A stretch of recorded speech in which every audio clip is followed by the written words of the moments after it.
The Tribe returns home now in second place. Losers in 11 of their last 14. The Cure may be getting back to Progressive Field, where the Indians won 19 of their first 23 this year.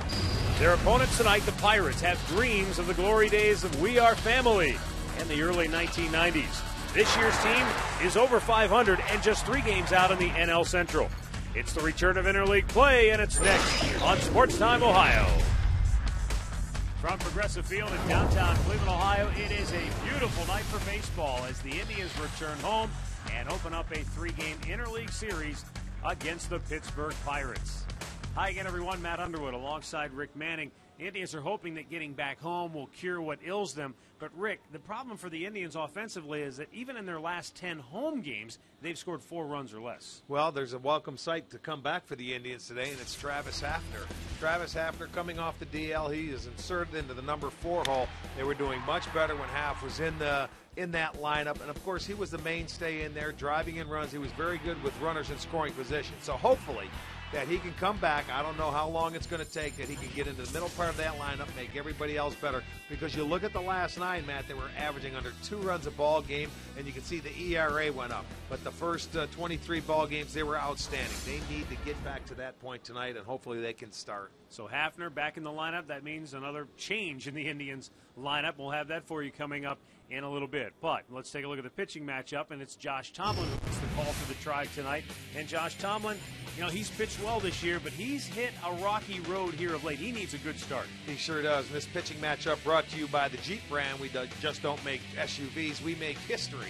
He's matched up against Kevin Correa. He's got 7 wins on the road this year, 7-1. He's been awfully tough coming into the night's ball game, and he'll be matched up against Josh Tomlin. You talk about his rough start. He's given up 18 earned runs in his last 3 starts. That's 6 in every start, something he did not do early. He's going to have to pitch from in front, make quality pitches, and I mean, he's a strike thrower, so hopefully he'll come back out, get this homestand started off on the right foot. Well, that would certainly help the Indians. They've lost their last 6 game 1 of a series, and that really was something that they did a great job of early in the year to get themselves off to that tremendous start. See if the Indians can turn it around tonight. We've got all the play-by-play action coming up next right here on Sports Time Ohio.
Progressive Field in downtown Cleveland, Ohio, on a picture-perfect June evening.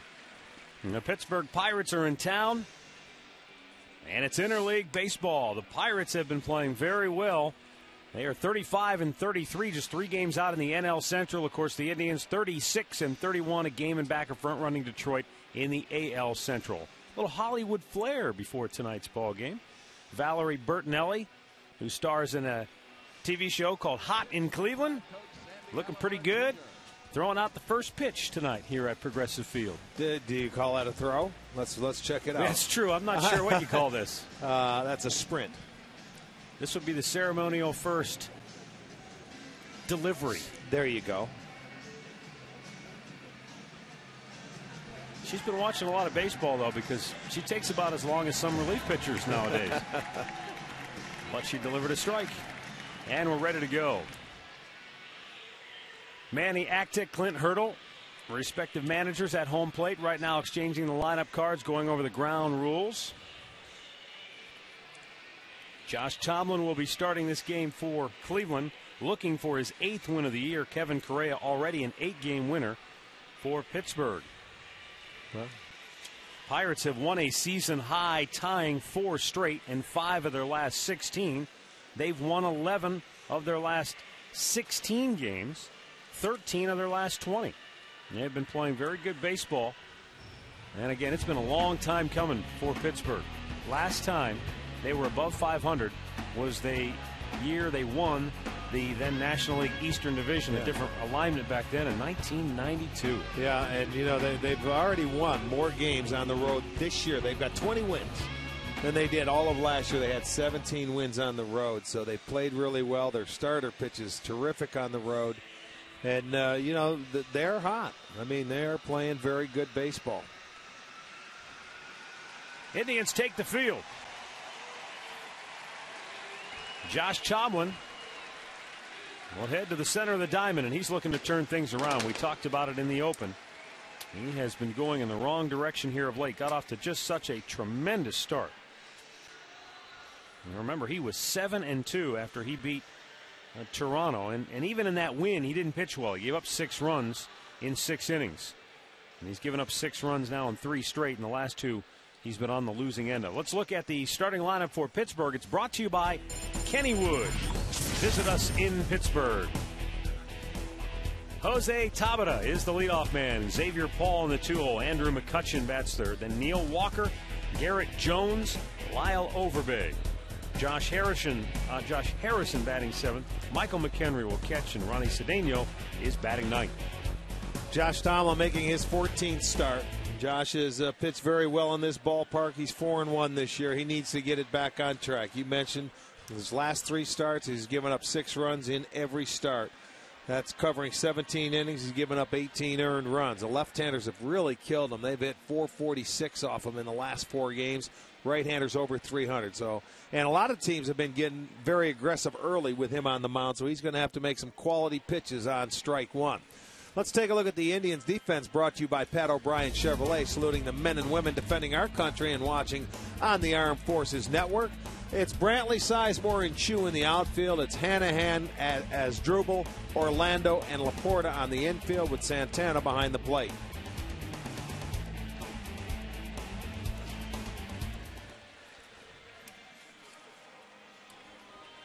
The umpires for tonight's ball game: Darryl Cousins, the crew chief, is at first base.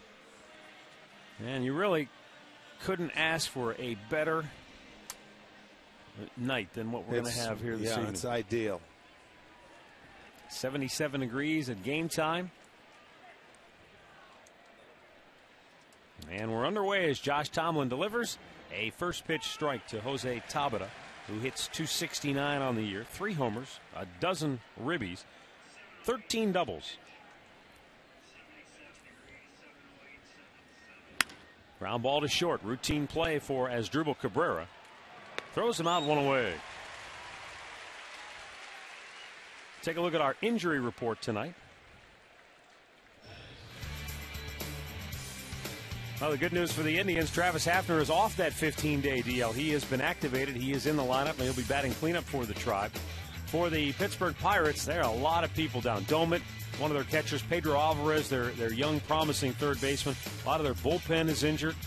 So, Rick, they're having a successful season, and they're hot, despite the fact they're missing a lot of their key people. Yes, indeed.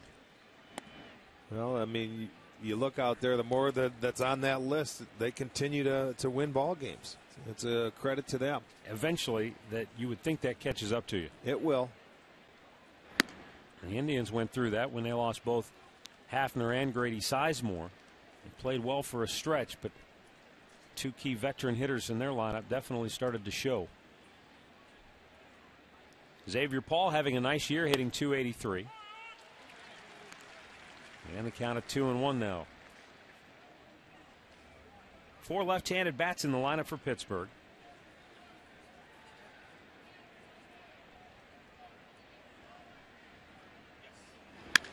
Liner to third, right at Jack Hanahan, 2 down.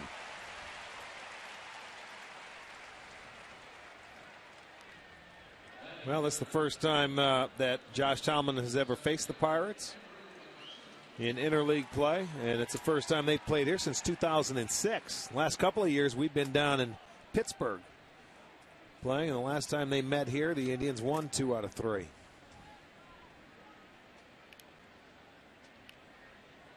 Clint Hurdle named the manager this year. He was the hitting coach for the Texas Rangers last year after he left Colorado.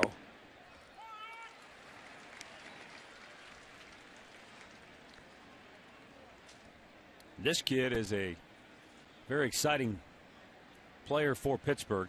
McCutchen hitting .290, but hits a lazy fly to center.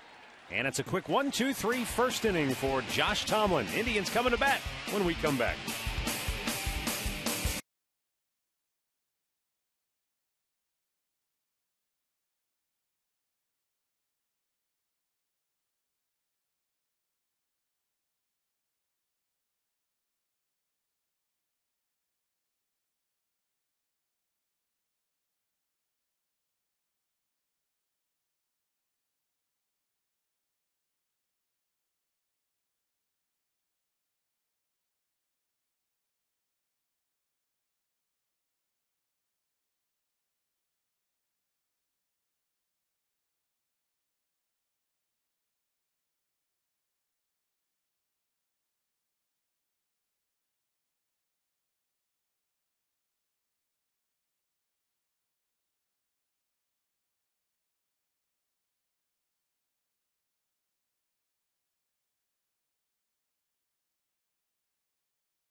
Back here at Progressive Field, let's take a look at Manny Acta's starting lineup tonight. It's brought to you by Progressive Insurance, proud to be the official auto insurance provider of the Cleveland Indians. It's Grady Sizemore, Michael Brantley, and Asdrubal Cabrera at the top. Then Travis Hafner back in there hitting cleanup. Shin-Soo Choo bats 5th. Carlos Santana drops to the 6th hole. Then Matt Laporta, Orlando Cabrera, and Jack Hanahan. Kevin Correa is the starter, 30-year-old right-hander making his 15th start. This guy is unbelievable. He is 7-1 on the road and a .242 ERA. The best in all of baseball on the road. I don't know what it is. He gets away from home and he just continues to win. And out of his 8 wins this year, man, he's only given up 1 home run in the wins. Grady Sizemore takes a strike outside corner. This is a guy that likes to work quickly, and he pounds the strike zone. So both these pitchers in the same boat. This may be a quick game tonight if these guys start swinging.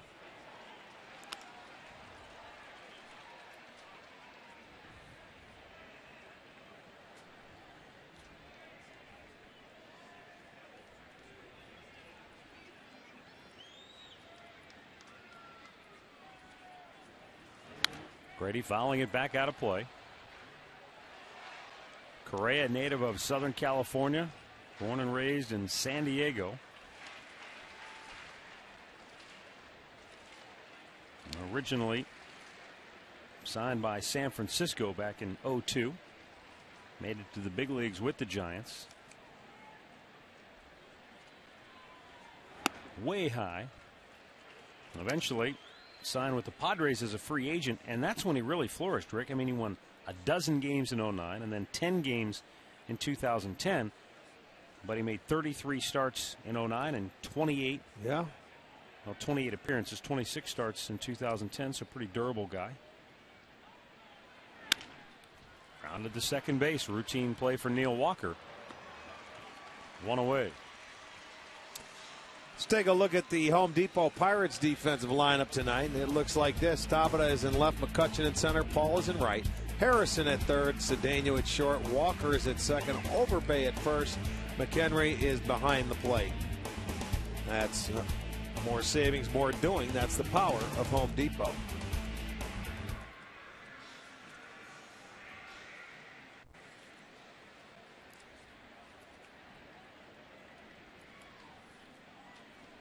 Michael Brantley looks at a strike. Now, of course, Manny Acta had to juggle his lineup with Travis Hafner's return. He had Santana batting in the 2-hole when he juggled it the last time just to try to shake things up. But with Hafner's return, he decided to drop Santana down into that 6th spot behind Shin-Soo Choo and move Brantley up into the 2-hole. Any way you look at it, you still have the 4 lefties, out of the first 5 spots, because Cabrera, the switch hitter, is right in the middle of them. They've been seeing a lot of lefties coming out of the bullpen recently.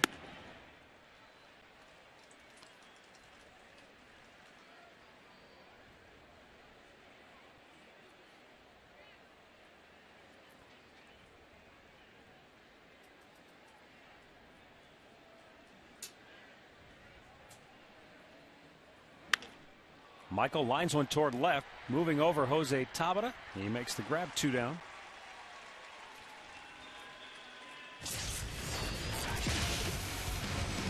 Our great clip of the game brought to you by Great Clips as Dribble Cabrera. How about the grab and the behind the back flip to second for the inning-ending double play? I mean, some folks might say that's a little bit bordering on the hot dog, but as Dribble, for his part, said, that's just exactly what came to my mind when the ball came to me. Did you see where he landed? He couldn't turn to get his legs to turn around and be quicker. It would have been tougher to do, so that was just the easy play. Yeah. That was the easiest way to get the ball to second base without having to move your feet. I don't think it was like a hot dog play. He has been dynamite.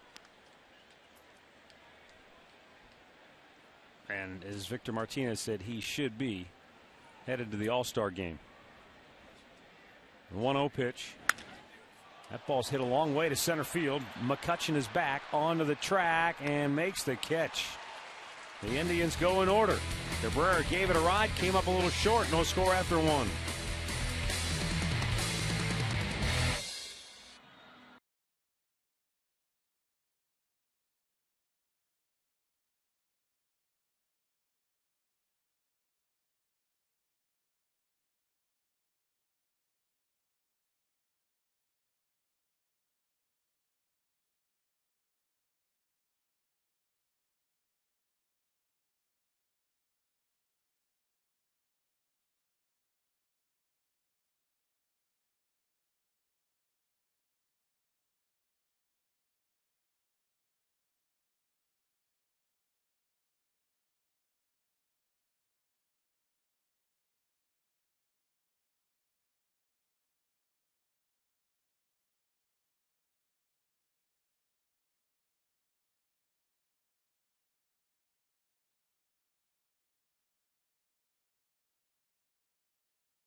What sweet and tart, cool and refreshing. McDonald's McCafe frozen strawberry lemonade.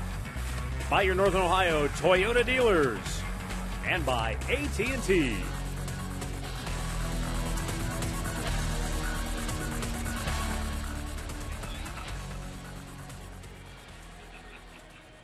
Scoreless first inning. We go to the second. 4, 5, and 6 hitters due up for Pittsburgh. Neil Walker takes a strike outside edge. Walker, the Pirates' second baseman, hitting cleanup. 8 homers, 45 runs batted in.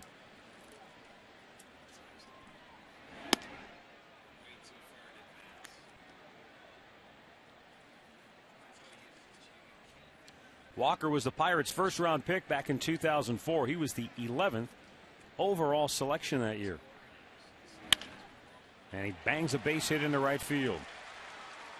First hit of the game. Pirates get their leadoff man aboard here in inning number 2. Walker hit .296 last year for Pittsburgh. Yeah, he got that ball middle of the plate, missed his target. They wanted that ball away. He comes down and in right into the sweet swing of Neil Walker, and he finds a base hit between first and second. He's got to be one of the bigger second basemen in the league. It's 6'3", 215, and all of baseball for that matter.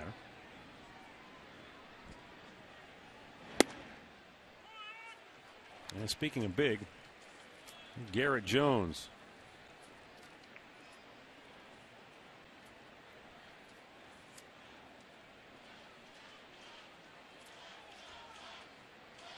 Jones listed at 6'4", 240. Towering pop, shallow right, Chu charging in. 1 away. Our minor league report is brought to you by Kia. Drew Pomerantz, big left-hander last night.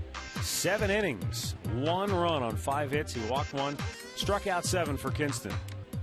Having a fine season so far in his 12 starts, a .236 ERA.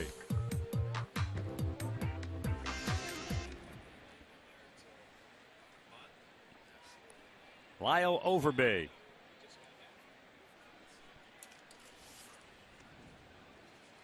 There's the one veteran in this Pirates lineup. Well, and no stranger to the Indians because everybody remembers him as a first baseman with the Toronto Blue Jays.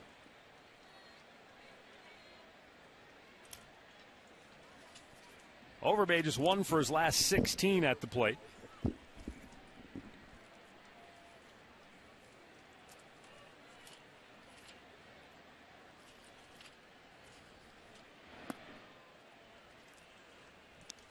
You know, I find it hard to believe that when you break it down, though, and you look at Josh Tomlin this year, hitters 1 through 5, he's been able to dominate.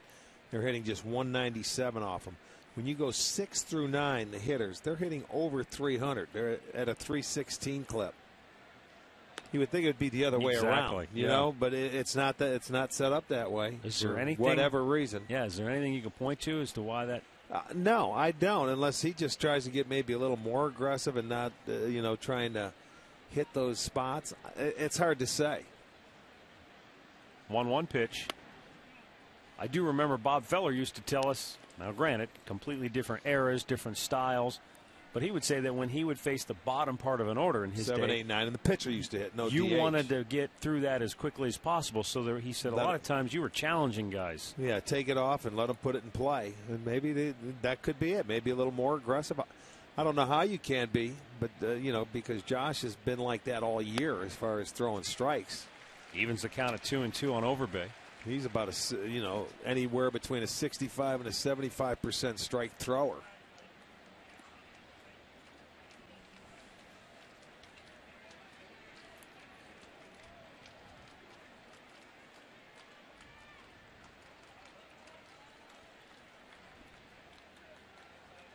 Tomlin spins and fires over. Back with the dive as Walker. He has just 3 steals on the year. You know, a lot of times you have to come back and you say, okay, this is Josh's first start against this ball club. It's his first start. People are going to start seeing him again after last year, and you get through the league once. They're going to have an idea of what this guy throws and how he goes about his business trying to get you out. 2-2. Liner to second, or short, excuse me, caught by Cabrera, who went to a knee, and that's out number 2. Wisely holds on to it. Well, you don't want to miss the Michael Stanley and Donnie Iris concert. That'll be tomorrow night after the Tri-Pirates game. All fans in attendance can stay late for a very special post-game show Create memories starting at just $8. Get your tickets at Indians.com.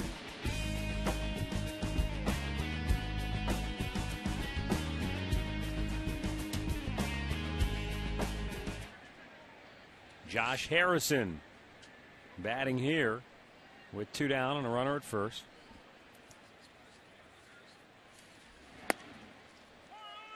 Six of 7 first pitch strikes for Josh.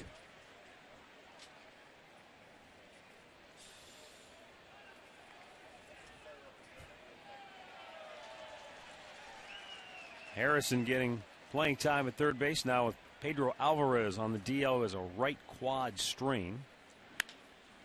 Punches that one toward left field. Michael Brantley says, "I've got it." He does, inning over. Leadoff single does no damage. And we head to the bottom of the second, no score.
Hi, Mom. It's my birthday, and I like Rick Manning.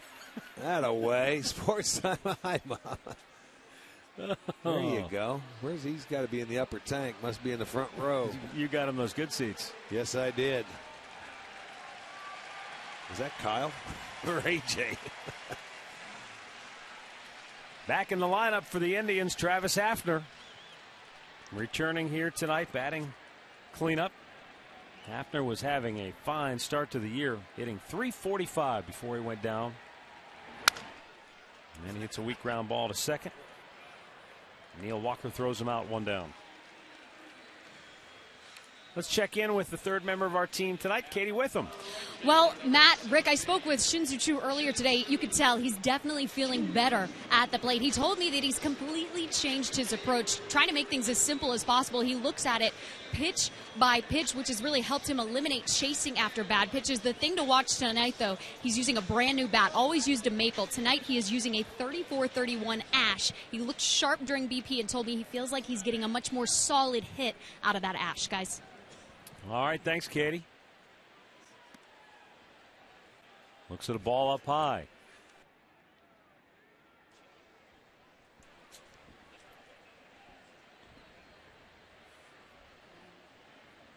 Now the 1-0. Little bit low. 2 balls, no strikes. Well, Choo's one of those guys who, because of what he's been through this year, he's tinkered with a lot of things. He even brought out a single flat batting helmet recently to mess around with. I mean, I think that's how deep the motions run when you're in the kind of slump that he's been in. He's willing to try just about anything. But more importantly, what she said about his approach, he simplified it. We saw that in Detroit. He really looked like he was starting to come out of it. Well, he just swing at strikes. He got away from, he's been swinging. He's been Very, very. Now, after one strike, they switch and they go to a three-man shift on the right side with the third baseman going all the way over to second.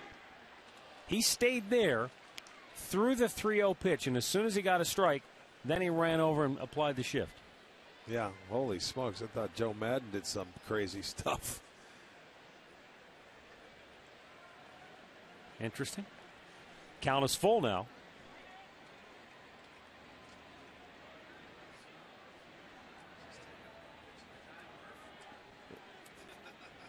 Correa taking a long time, and now time is called.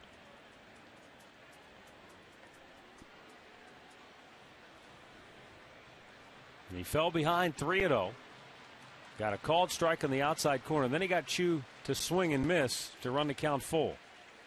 McHenry went out. Whatever he said, it must have been somewhat humorous because McHenry looked like he chuckled as he headed back toward home plate.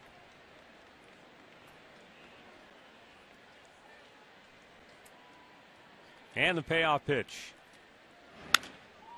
Punched high in the air, left side, out of play. Well, that's exactly what this defense, I think that's what they're telling you. If he hits it on the ground, he's definitely going to pull it. So that's why they have the 3 on the right side. And they're straight away. And you can see he uses the center part of the field. He's not like a pull hitter. But obviously their scouting report has him pulling on the ground. Up the middle it goes. Hit the side of the mound and carry him right to the third baseman. How's that for defense? So do you score that 5-3 even though he's playing at second base? Yeah, 5-3, baby.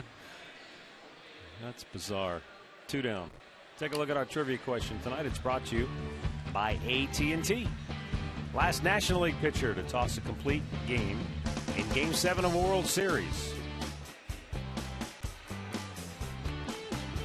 Well, I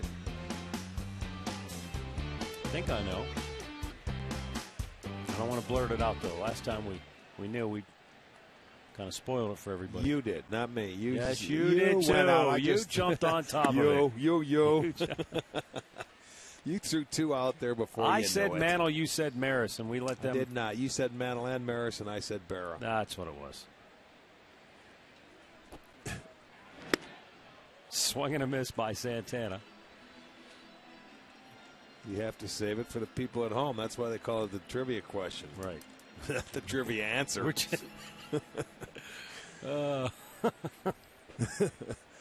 Here's the 1-1. Little topper up the first base side.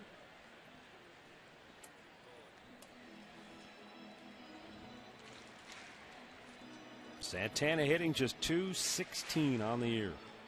Now, there's another guy that, I mean, to me, it looks like you could throw another guy to the right side of that infield because he has been trying to pull a lot.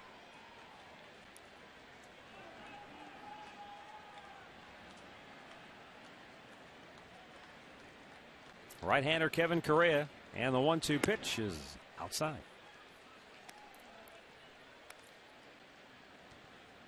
But the last Indians home run came off the bat of this guy in Yankee Stadium, and that was last Friday.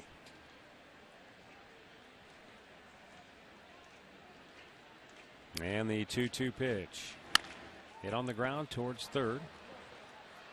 And Harrison throws him out. Indians go in order. Through 2, no score.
Back here, top of the third. I want to remind you to stay tuned later in the game and see our Miller taste greatness moment.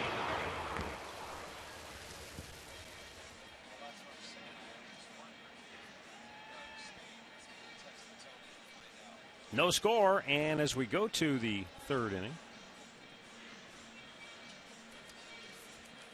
Pirates will send Michael McHenry, Ronnie Cedeno, and Jose Tabata to the plate. Pirates have been an interesting team home and road. They've played much better on the road.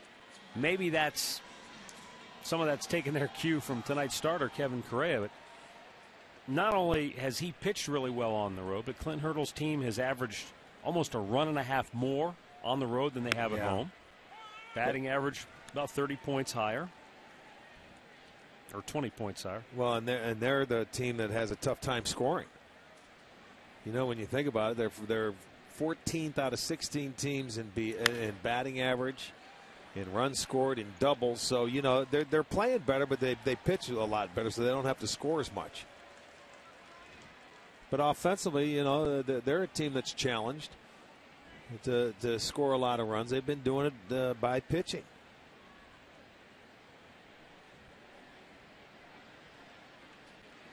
Michael McHenry bounces it towards third base. Jack Hanahan slings it over right on the money, one down. Let's go back and check in once again with Katie Witham. Well, Matt, Rick, we have KeyBank Kids Fun Day going on tomorrow and Sunday. Brand new activities for the kids out on the Gateway Plaza starting at 10:30 in the morning. You can bring the whole family out, especially on Sunday. We've got Father's Day going on, tons of activities to do. Tickets start at just $8. Log on to Indians.com to get those. Bring Dad out. It'll be a great time. I mean, hey, that's the way you guys are spending Father's Day, right? With us. Absolutely. And then a cookout. Yeah. 0-1 pitch.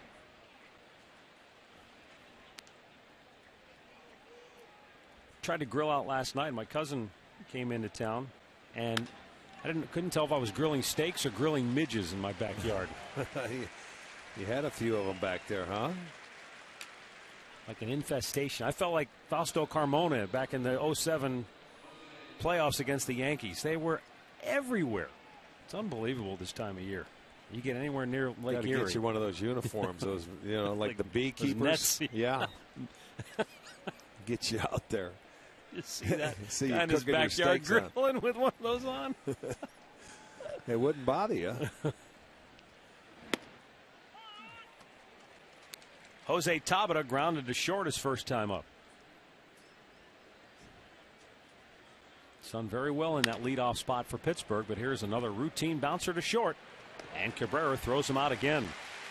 An 8-pitch third inning for Josh Tomlin. Still no score, middle of the third.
Beautiful night, big crowd on hand here.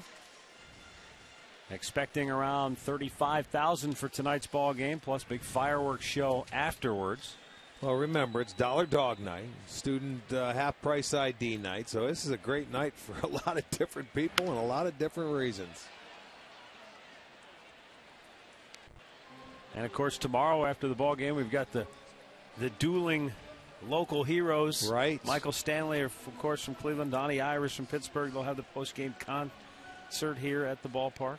Another big crowd tomorrow expected. You know, it's always nice when you sit in the booth and you can look up and you see people up in the top row in the upper deck. Yeah. And, I mean, you can see them from where we sit behind us. Home plate, you don't see it, but from around here, you certainly can. It looks great.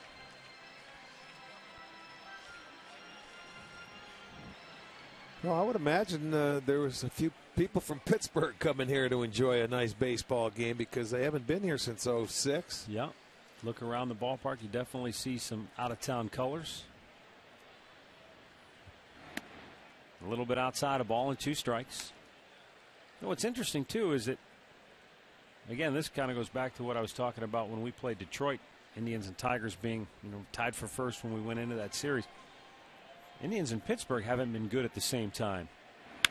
As Laporta lines it off the glove of the shortstop, Cedeno. How about but that? Walker's there to pick it up. Overbay can't scoop it. It goes into the seats, and Laporta will go to second. Wow, a bad play turned good, turned bad again. Yeah, that was a weird play. I thought Cedeno, he jumped, and I don't think he had to jump to catch this ball. It was a line drive. It goes off his glove. But then again, at second base, Walker was right there to make the throw. Look at, there's 1 out. Okay, didn't make. Here comes 2 outs. The throw. Didn't pick it. The ball goes up into the seats.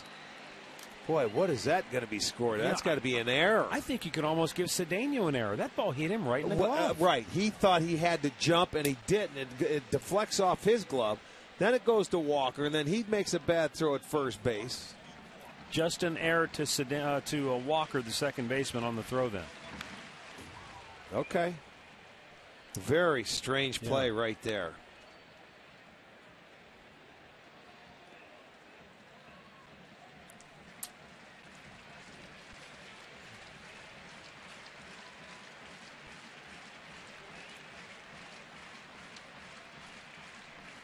Orlando Cabrera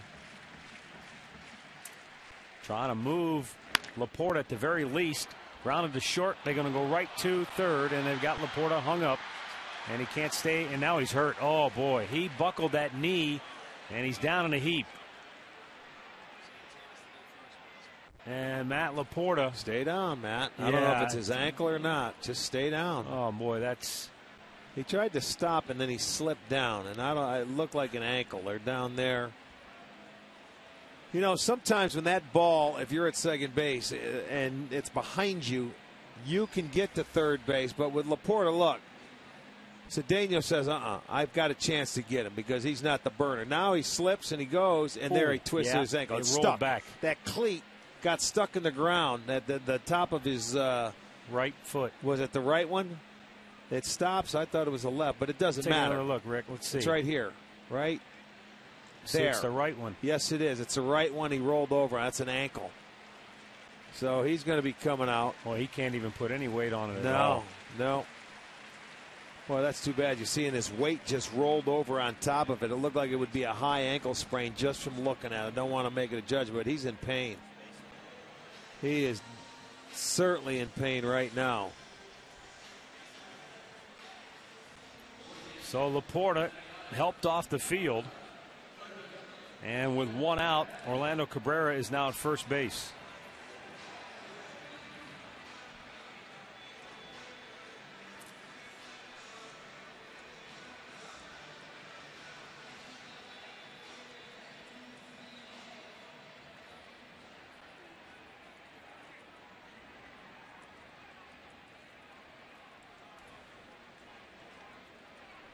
Jack Hanahan steps in with a runner at first and 1 out.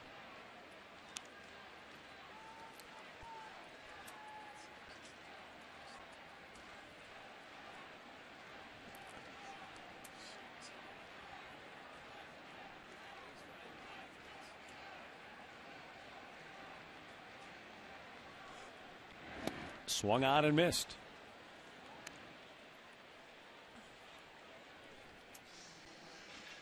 Scoreboard update is brought to you by your Northern Ohio Ford dealers and the all-new 2012 Ford Focus. Ford, drive one.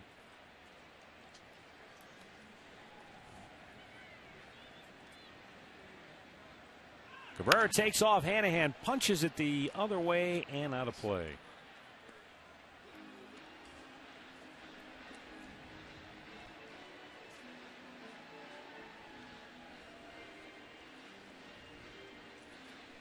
Jack Hanahan down on the count, a ball and 2 strikes.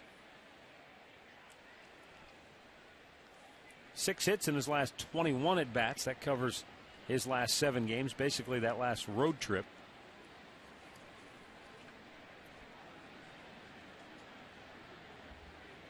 Runner holds this time, and Hanahan bangs a single into right field. Cabrera's going to be able to get to third. Paul was playing pretty deep.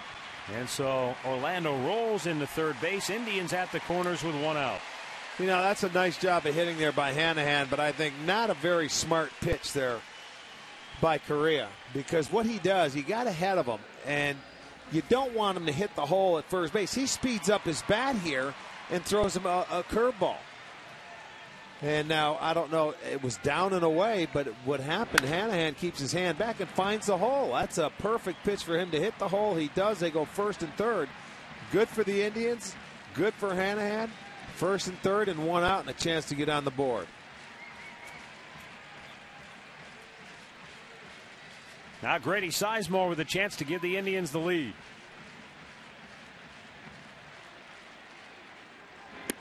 And he looks at a ball down low. Sizemore grounded out to second base his first time up.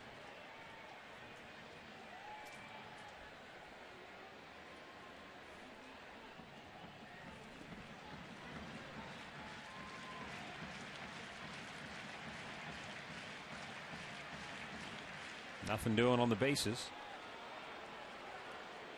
Kevin Correa has made 35 pitches. 23 have been strikes. He caught a bad break behind him defensively when the Pirates goofed up the first at bat of this inning. Then he caught a break when Matt Laporta tried to go to third on a ground ball to short. Now the Indians trying to take advantage, with Indians at first and third after Jack Hanahan singled to right field.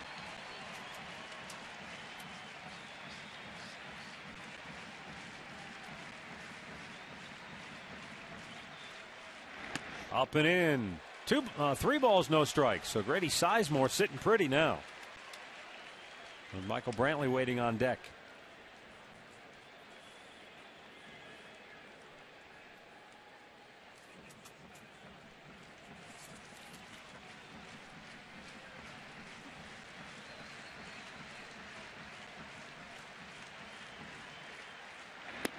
Taking all the way, it's ball 4 and the bases are loaded. Hanahan moves down to second. And with 1 out, Michael Brantley will be coming to the plate. And Indians everywhere you look. And this has been the biggest problem for the Tribe, Rick, of late. You know, we talked about they haven't won the first game of a series in their last 6. Well, they've scored 16 runs in those 6 games. Well, here's a situation they've been great at all year. Bases loaded. They've hit .511 as a ball club, and a chance to take the lead in this ball game. And you've got one of your better hitters with runners in scoring position up at the dish. So the table's set. Kevin Correa delivers, and Brantley looks at a ball just missed.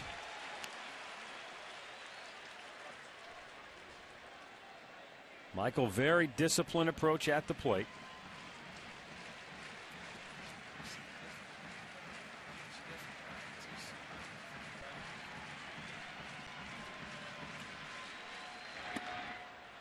Two balls, no strikes. Well, he's running into trouble now because he has thrown 6 straight balls. 4 straight to Sizemore, 2 straight here, and you know Michael Brantley should make him work. Even though Brantley has just 2 hits in his last 14 at bats, the approach does not change for him. taking. It's in there for a strike. It's all right. Good idea. Make him get in the strike zone. Still getting a good hitter's count right now.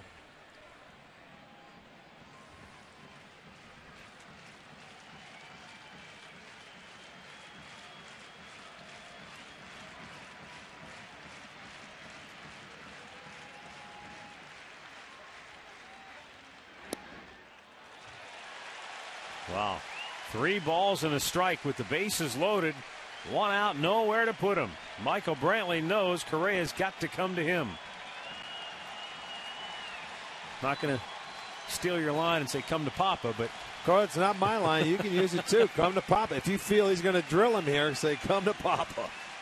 I think Michael, he's been unsure. He may take one and go to 3-2. Yeah. Does take it, and it's a full count. When I say come to Papa, I mean he's got to throw a strike, and that guy's going to swing.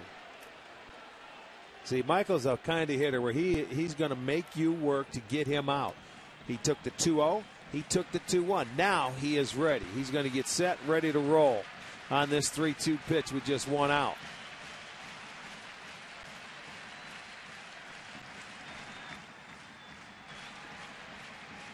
Cabrera at third, Hanahan at second. Grady Sizemore is at first. With 1 out and the bases full here in the bottom of the third.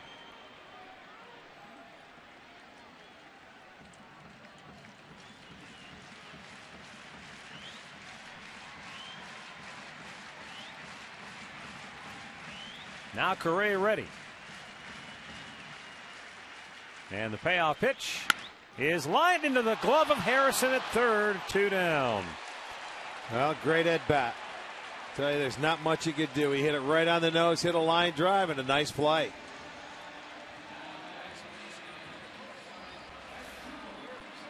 I mean, he put a good swing on it. He stayed inside the ball, hits a line drive, and Harrison just picks it clean.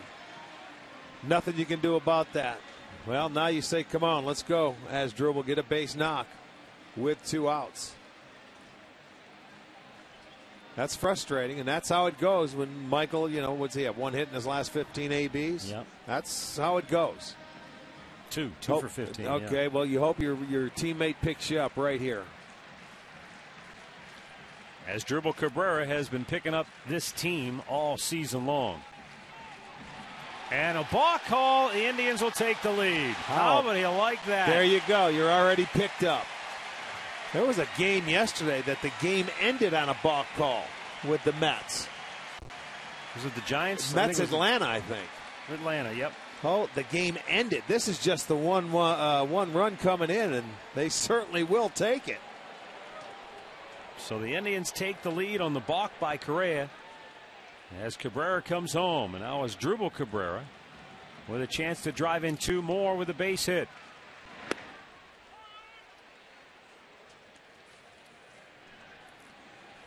I didn't see it, Matt. Here he goes. There he was. He was set.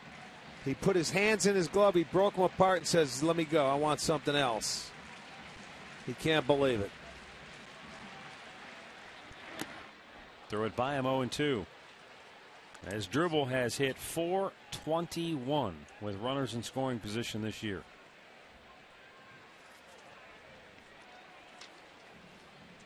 But now he's down on the count 0-2. He has the hardest hit ball this game so far. He drilled a fly ball to deep center field that was caught to end the first inning. Not a whisper of a breeze at the moment. And a high pop left field routine there for Tabata. And that'll end the inning. Indians get a run on a balk, and after 3, it's Cleveland 1, Pittsburgh 0.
All right, back here in Cleveland, it's a 1-0 Indians lead. Going to the fourth inning. Now we'll show you what the Tribe has done defensively. Adam Everett has come in at third base, and Jack Hanahan has gone over to play at first with Matt Laporta injured and out of the ball game.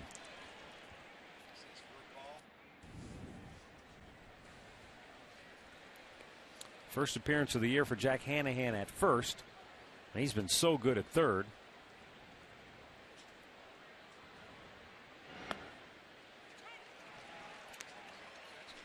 Two quick strikes on Xavier Paul, who lined out to third his first time up.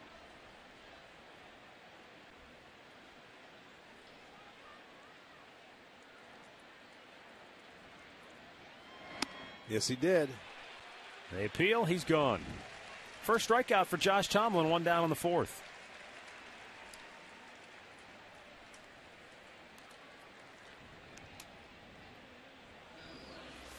He goes upstairs to elevate. Look where Santana's sitting. Great call, great location. Changed the eye level. He couldn't hold up. You know, both these pitchers are very similar. They both throw a lot of fastballs. They move it in and out. They cut it. They sink it. They change speeds. And they throw strikes.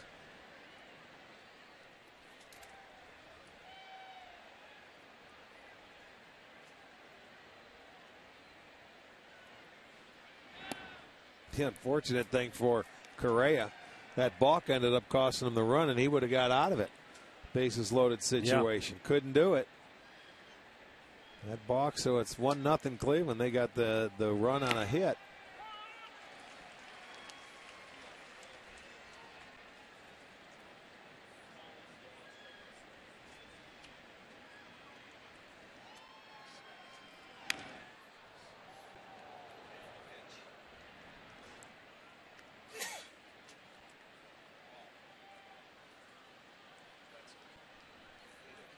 Andrew McCutchen flied to center. His first time up.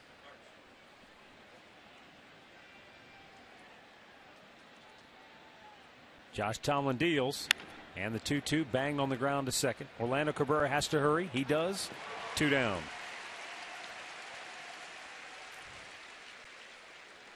Let's check in once again with our Katie Witham. Thanks, guys. I'm here with Steve Frowick, who is the Director of Community Outreach and Cleveland Indians Charities. We've got a ton of great things going on out at the ballpark this year, but especially this Sunday. Tell me a little bit about what we have going on. Well, Sunday with Father's Day, we've got a post-game activity on the field called Play Catch, where fans can purchase tickets to come down to the field and play catch after the Indians-Pirates game. And we still have tickets available right now, right? We do. We've got a couple sessions remaining, so you can go to Indians.com, the team shops, or here on Sunday we'll have a booth at the park to buy tickets. $15, get you 15 minutes on the field for you, Dad, your family, friends, whomever. Great way to create memories. And you even get to take home a commemorative ball. It's going to be a great event. Like you said, log on to Indians.com to check out more information. Guys, we'll send it back over to you. Thanks, Katie. Neil Walker singled to right his first time up. It's the only base runner for Pittsburgh.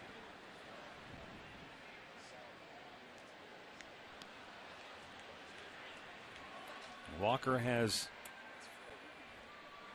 done a terrific job for the Pirates with 8 homers, 12 doubles, and a triple this year. He's driven in 45 to lead the team, and the 1-2 pitch is tapped foul.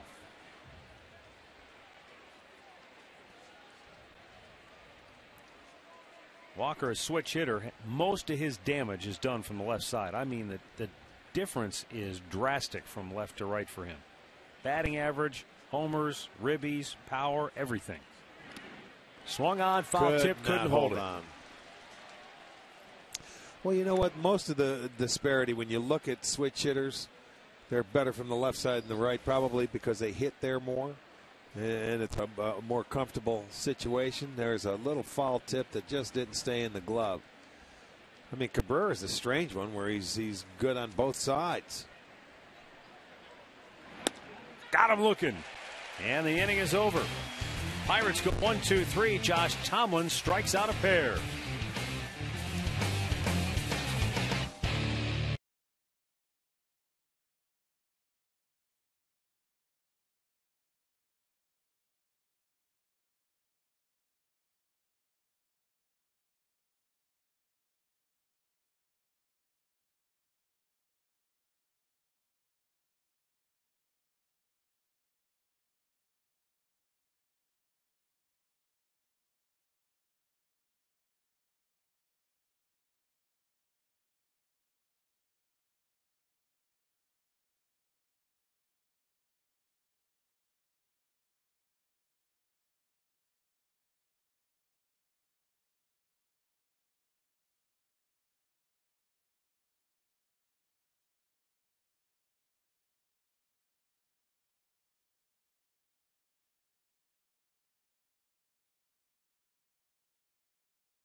Back here at Progressive Field, where the Indians lead the Pirates 1-0 going to the bottom of the fourth inning. Travis Hafner, Shin-Soo Choo, and Carlos Santana to bat for Cleveland. Matt Underwood, Rick Manning, joined now by Indians Hall of Famer Kenny Lofton. Back here in Cleveland doing some work for the ball club and hanging out on a beautiful Friday night here at Progressive Field. Well, first thing I do, I come up here and I see Mark Hargrove over there eating all the time. I see Grover up in his suite over there. He is. He is. You know, Grover does 10 games with us during the course of the year. He's already done 4. Oh, nice. He sits in and gives us his managerial experience. Wow, that's pretty nice. So you're in town now for the weekend. Now you and Carlos Baerga, I understand? Yeah, Carlos is here. Carlos is a pretty interesting guy still. I haven't heard him talking yet. Oh, yeah, you will. He'll be coming up here shortly as well. As Hafner awaits the 1-1 pitch, Travis just off the DL today, and he takes a strike over the outside corner. Well, one of the things I wanted to talk to you about, you went to spring training this year, and you told me, hey, I'm going to work with Michael Brantley. I'm going to be in his ear. And Michael he took to you right away, and it's really paid off, man. He's had a heck of a season so far. Have you been watching him from afar? Yes, I have been watching. The good thing about him, he's staying patient at the plate. That's a good thing. And just like this last play here, he stayed patient on 3-1 pitch, and then he ended up lighting out. But that's great. Hafner grounds out, 1 away here in the fourth inning. And it brings up Shin-Soo Choo. That's just the thing. It seems like light years ago from spring training. We're not even halfway through the season. But they got off to such a great start this year. You know, in about the last 3 weeks, they've struggled offensively. But, you know, all right, now you were on some teams that never really struggled offensively, but it was tough. But when you're going through slumps like this, people always want to know what do they have to do to turn it around or to get out of it. What do you see? Well, I think the biggest thing is they just need to understand that, things are going to happen this way. And once it starts to go bad, you just got to go back to the basics.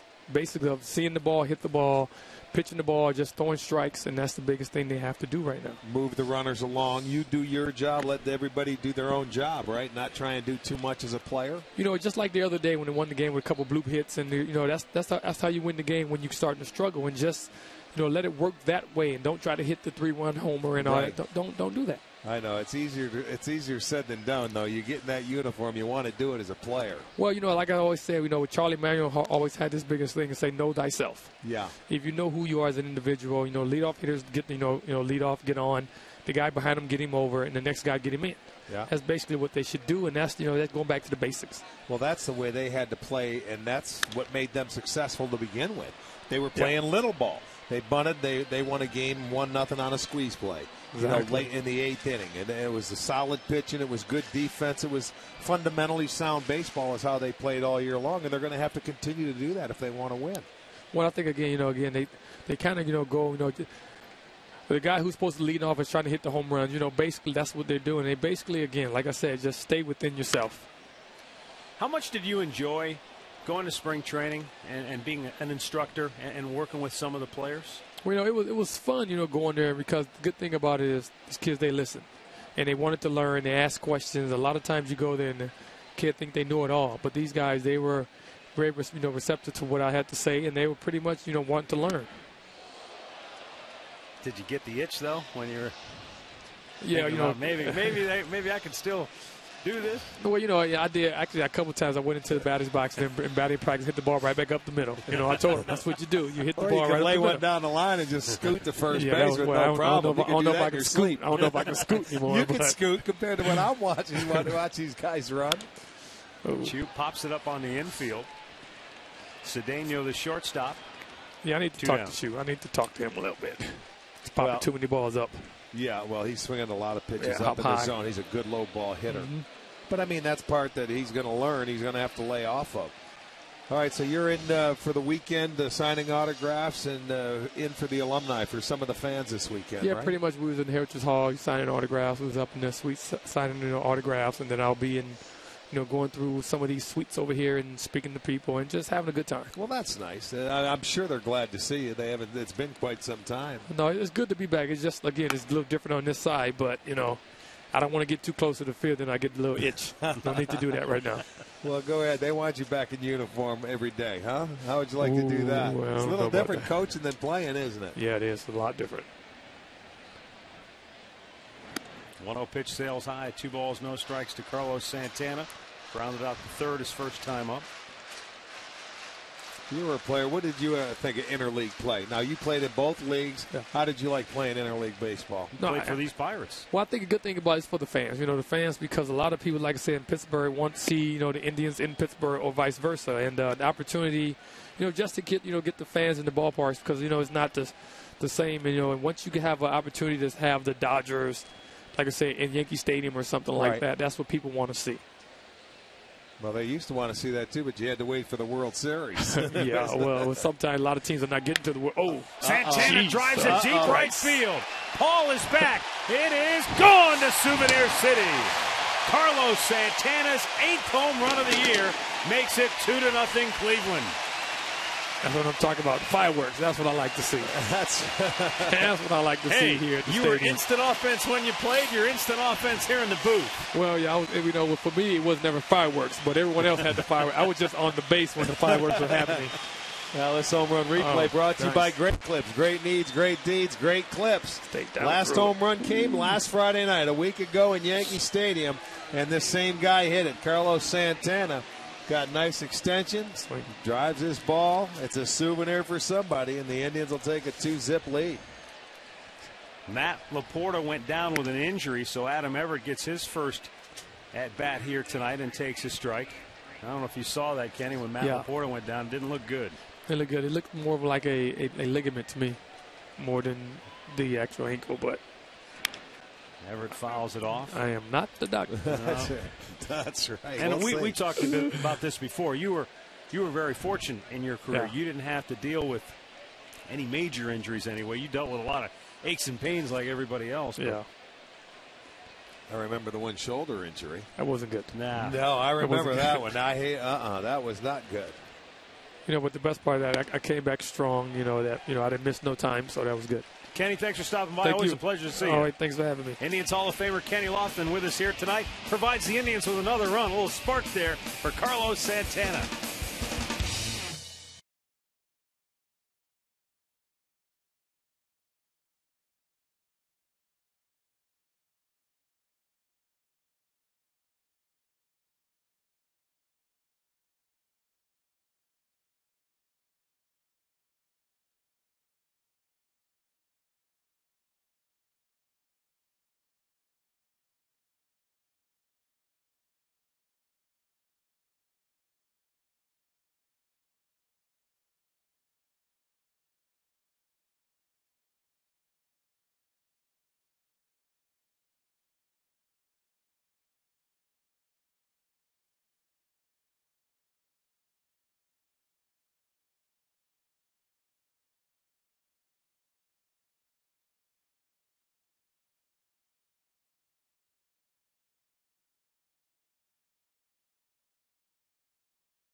Baseball is brought to you by United, proud to fly the Cleveland Indians. By your Northern Ohio Hyundai dealers, it's time to join the Hyundai movement. And by Panini's, get overstuffed at any one of 18 locations in Northeast Ohio. Back here at Progressive Field, 5th inning. Tribe on top 2-0. Garrett Jones, Lyle Overbay, Josh Harrison due up for Pittsburgh. Josh Tomlin doing a terrific job so far for the Indians. A 1-hit shutout through 4. Matt Underwood, Rick Manning, and we're joined now by Carlos Baerga. Hey, we moved the leadoff hitter out of the booth. We bring the number 3 hitter in, don't we? I had to bring the RBIs Yes, sir. like Carlos Santana did. Yes, he did. Yes, he did. You looking good? What's going on with you these days? Nothing. I've been doing some stuff with the Cleveland Indians. I represent the team in the draft. That's right. Now I'm here, signing with the fans, and enjoy the good weather here. Yeah. Like Puerto Rico. It feels like Puerto Rico here today. Yeah, but where's your beach? Were you at the beach today? That's what you miss right there. Jones with a line drive base hit to center field for Pittsburgh. Just their second hit tonight, and they get their leadoff man aboard for the second time. That's right. You had an opportunity to represent the Indians in the draft this June 6th, and as a matter of fact, we took a high school shortstop from Puerto Rico. We take a Puerto Rican guy. I got the opportunity to mention the name, and I can't believe it. A Puerto Rican guy, switch hitter, 17 years old, shortstop, and he might play short or second base. I hope that he plays shortstop so he can help us. But we got Cabrera here having a good year, too. Yeah, he's having a very good year. I like it. You know what he did? When he did it to Omar. Yeah. Oh, my God. I watched the replay. Oh, when we were in Chicago? Yes, in Chicago. That was unbelievable. Yesterday was special. There's a drive to center. There is Grady Sizemore, one away. Here's the play Carlos Baerga is referring to that as Dribble Cabrera made back when we were in Chicago against Omar Vizquel. Look at there you go. Off Smitty's glove, bare hand. Flip it behind his back. There you go. That wasn't don't even time. Just 1 second. What? Yeah. Throwing in there. Like nice? Omar. Yes. That's why Omar used to do it. That's right. Omar used to do it. This kid is having a great year. I mean, offensively, defensively, he should be on the all-star team. Everybody in the team, they having a good year. They start really good. They getting kind of cold a little bit right now, but I think they need to step up. The veteran players need to step up right now. Talk to the young guys and say, you know what, everybody go through that during the year. Look at what happened with Boston. Right. It's not how you start, it's how you finish. So right now we're getting close to the first half. Right. We need to stay focused, keep playing hard every day. When you play against teams like Chicago or teams like this that doesn't have the talent that Chicago, maybe Minnesota have, you have to win series. That's right. That's what you need right now. You need to win. You play 3 games, you need to win 2 games. That's what you need. Carlos, when you had those great offensive years, when you had the back-to-back 200-hit seasons, did you have many slumps at all? Did you go through many offensive downtimes? Everybody go through that. That's why you have to be focused. You have to have confidence in yourself. You have to keep practicing every day. It's not like you're going to lose it. One day, that's it, you cannot hit anymore. So you have to stay focused. You have to have somebody listen to your coaches, watch videos. And, I was talking the other day about why Manny Ramirez and Albert Bell was so good hitters. These guys study the game. They come to the ballpark, prepare, who they're going to face, and they watch videos. And it's not just you're going to be sitting down in the bench, grab a bat and hit. No. It takes time to come to the ballpark and get ready to hit. I got a trivia question for you. We just used it last week. You hit 2 home runs in 1 inning off the Yankees, right? Yes. Give me those pitchers. Name the pitchers. Can you name Steve Farr, right? And Steve Howe. Okay. we use that as a trivia question. How am I going to forget about that? Right. I'm never going to forget about it. I'd have been shocked if you wouldn't have. Well, no, sometimes, some hitters don't know. But let me tell you something. A lot of people don't know. I got all my records against the Yankees. When I hit the 100 home runs against the Yankees at Yankee Stadium, the two home runs in 1 inning against the Yankees. Right. When I got my 100 RBIs against the Yankees. When I got my when they come here on July 4th, we're signing you to a contract to play against the Yankees. July 4th, people go, hey, you have to go to. Oh my God, that's a good day. Yes, it is. It's a very good day. Wow, they're going to be special here. Yes, it will be in Cleveland. But I like the pitching staff. This guy got a lot of talent. I've been watching him throw, and I was talking to Kenny Lofton. He said, this guy is pretty. He looked like Charlie Sneggy a little bit. Well, he does. That's exactly right. Not overpowering. Charlie might have had a little better slider, but this guy's got very good control. Good. Good composure. 2-strike pitch. Little tapper. Yeah, we're going to see Charlie Nagy on our next road trip in interleague play. He's the pitching coach now for the Diamondbacks. Okay. You play for the Diamondbacks, yes, so we go to San Francisco, we go to Phoenix, and then we go to Cincinnati. Good. So we're going to see Charlie. We'll tell him you said hello. You're from L.A., yeah? You're from that side? Phoenix. Yeah, I'm in Phoenix and here. So you're going to be home for a couple of days. Oh, yeah. He's America's guest. He's from all over the place. Fez, well, pretty soon Hawaii, wherever Matt wants to send me. 2-strike pitch, a little bit high. But I think the fans of Cleveland, they're very happy because they have Hafner. You know, today he right. back in the lineup. We got Sizemore, and you know, today we lost a guy. Yeah, maybe Laporta, Matt he's Laporta. gonna be okay. I don't know. We haven't heard word yet. Yeah, no word yet from the clubhouse, but didn't look good. No. Now the 1-2. Banged on the ground to short as Dribble Cabrera charging, throws. Nicely done. Carlos, great to catch up with you. Thank you. Thank you, guys. Carlos Puppy. Baerga, You got it, one of the brother. Indians' all-time greats, joining us here tonight. I see you in the golf tournament. On top, Okay, my 2-0. man. You got it.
Two 2-0 Tribe on top as we go to the bottom of the 5th inning here at Progressive Field.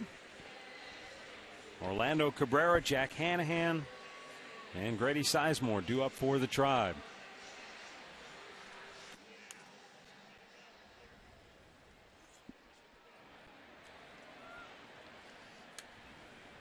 Kevin Correa.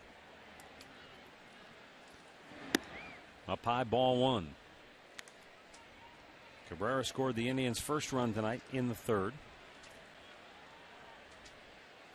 Well, he was part of a play, a weird inning back in the 3rd, how the Indians scored. Popped him in the air. Shallow right. Paul coming in. He's there, and that is out number 1, and that will lead us to our scoring recap, brought to you by your Northern Ohio Toyota dealers. Orlando Cabrera was at 3rd when Correa went to his hands, and then he brought his hands apart. That's a balk, and that brings home Cabrera from 3rd base. And then Carlos Santana in the 4th launched a home run. Santana his 8th, 2-0 Cleveland. Find out about more than 30 Toyota offers available now at buyatoyota.com. But you're right, that was a strange inning when you look back at how it began. Laporta had the ground, the line drive that Cedeno, the shortstop, dropped. Walker, the second baseman, picked up, then threw it in the dirt, and the ball was in the stands. Very strange, and he got to second base. And then Cabrera hit a ground ball to the shortstop. Laporta tried to go to 3rd, got caught in a rundown, and then rolled his ankle and needed assistance to get off the field. And no word yet on the extent of the injury to Laporta, but certainly did not look real promising when he went off. Outside, 2 balls and a strike. Jack Hanahan pulled a single into right field, and that sent Orlando Cabrera to 3rd base in that 3rd inning.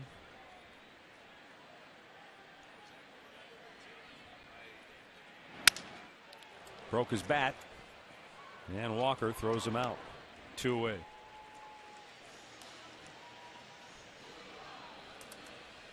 Here's a look back at what happened to Matt Laporta when he got caught in that rundown in the third. You see, sometimes you can get there, but Cedeno said, no, I still have a play. He tried to stop, and what he did, that cleat got caught, and he rolled over on it. You could see that knee hit the ground, and it looked like ankle. He's holding just above the ankle. I don't know if it's a high ankle sprain or what it is, but he's in pain coming off the field. So it did not look good, but we have not heard any word yet. Grady Sizemore takes a strike. He grounded out on the first, walked in the third. Isn't this something? After the first strike, too, now here they go. They make this switch with Grady. It is. I've never seen this before. I mean, we've seen a lot of different switches. Never one line Grady. All I can think of is, Rick, is they figure once they get one strike, they're not as willing to bunt, maybe? Well, they don't bunt anyway. But yeah, I know what you're saying. You wait till you get the one strike and then you move over because they know they're not going to bunt. But none of these guys that they're doing this bunt anyway.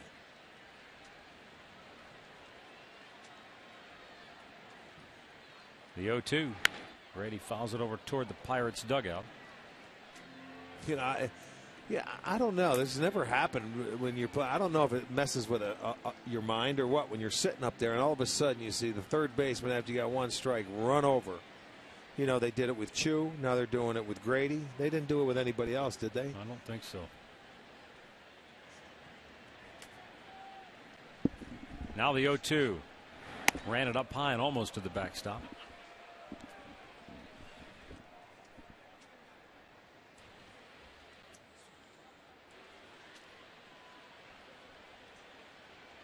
They might do it with Hafner, but he hasn't let them get deep enough into the count yet to try it. I didn't see him. Swung at the first pitch his first time up. 1-2 pitch, swung on and missed. Indians go 1-2-3. And after 5, it's Cleveland 2, Pittsburgh nothing.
Coupons for the Subway Extreme Fan Zone.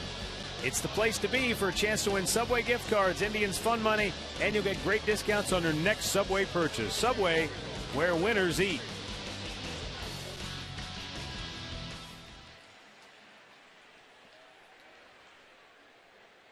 Josh Tomlin facing Ronnie Cedeno to start the 6th. And it's a little bit high for ball 1. Tomlin has been a strike-throwing machine. 43 out of his 56 pitches have been strikes. There's another one, but that's roped down the left field line. That's going to get by Brantley. And that's the first extra base hit of the night, and the Pirates get their leadoff man aboard now for the 3rd time. Yeah, all their hits have been leadoff hits. And you mentioned, let's check this out on the Time Warner pitch tracker. It's a breaking ball middle of the plate, so it speeds up his bat. Little breaking ball down into the corner. So only the third hit given up by Josh Tomlin.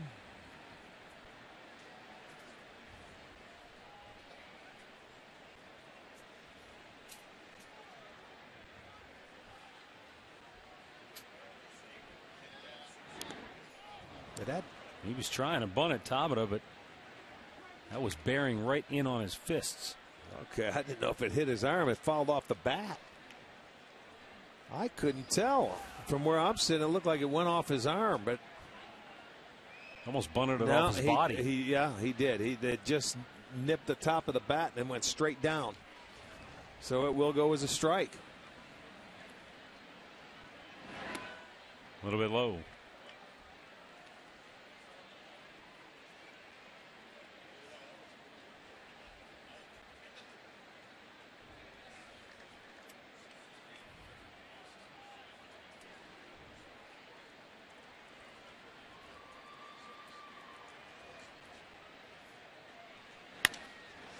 Into center field, Sizemore closing fast, makes the catch as he went to a knee. Takes the hit away from Tabata with a good hustling effort. Well, right at him, and this ball stayed up enough. I'm not sure if Grady thought it was going to get down or it had topspin, but catches the ball easily. That's what you call one of those atom balls. Like you say, sometimes too in center field that ball can do weird it'll things. It'll sink on you, yeah. And there's times when it's hit hard, that ball was hit right on the nose. It'll have a tendency to do some stuff to you, but that one stayed up long enough for him to catch it. Xavier Paul, 0 for 2, takes a strike.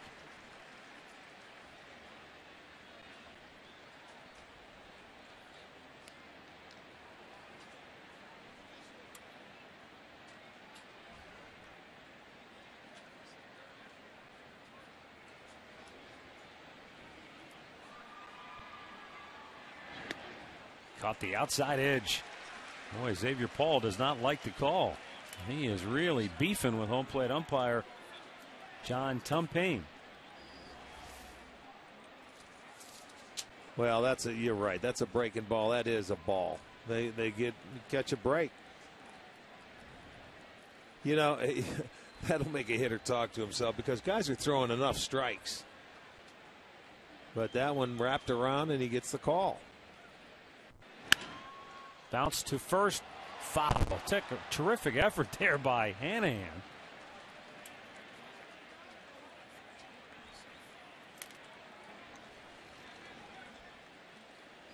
Well, nice play by Hanahan. He gets over there. He wasn't sure. He moved over from third to first, and there's Cousins saying, no, that's a foul ball. He's looking behind him to make sure. I don't know if he could hear it or not, but he was ready to make the throw.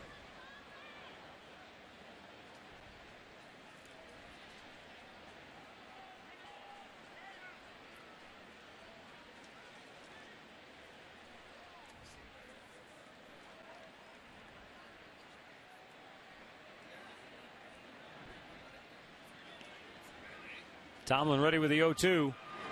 He wanted it up high. Did Santana. And that's where he threw it. But Xavier Paul able to lay off.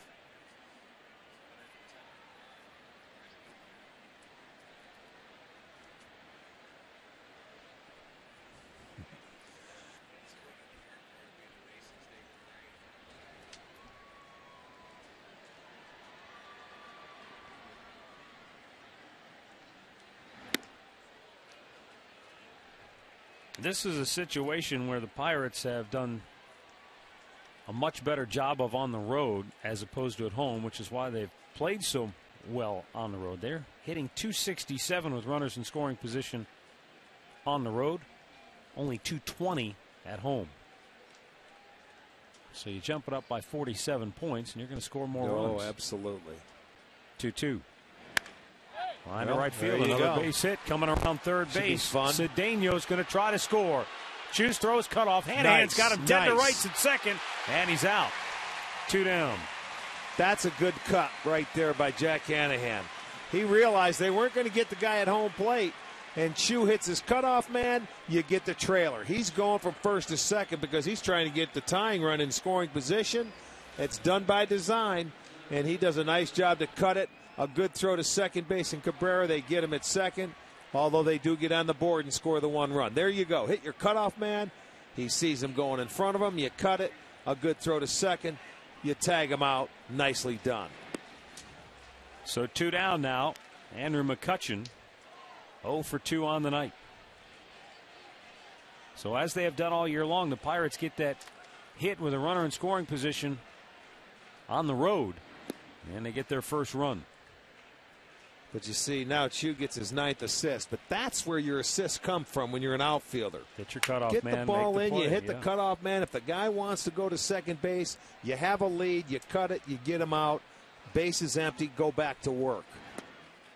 Inside corner, a called strike. Good pitch by Tomlin. And that has McCutchen thinking now. Tomlin about to make his 70th pitch of the night. He went in, he went up and away, he strikes him out. 4 Ks for Josh Tomlin.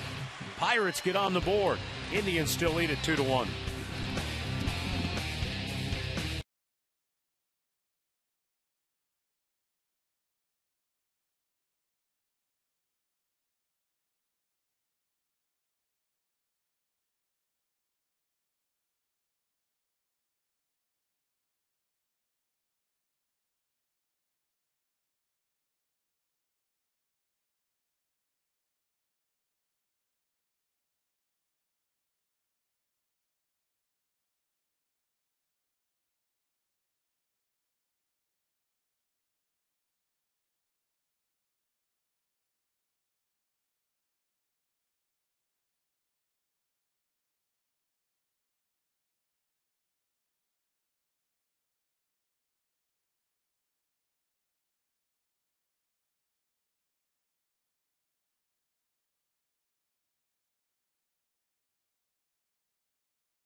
Two-1 Indians lead at bottom of the 6th inning.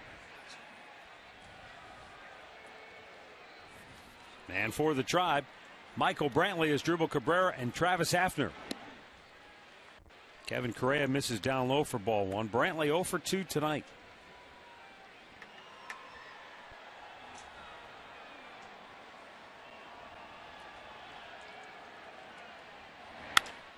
Line drive center field. McCutchen on the nose again. 1 away. Well, let's go back to the studios right now for an in-game update with Al Pawlowski. Hey, Matt. Hey, Rick. It's the battle for the Show Me State in St. Louis tonight. Kansas City and St. Louis here in the first inning. Royals get on the board with the single by Jeff Francoeur to score Melky Cabrera. KC adds 2 more in the second. They now lead at 3-0 against St. Louis. Back to you. Thanks, Al. As Drupal Cabrera 0 for 2 on the night. Takes a pitch down low.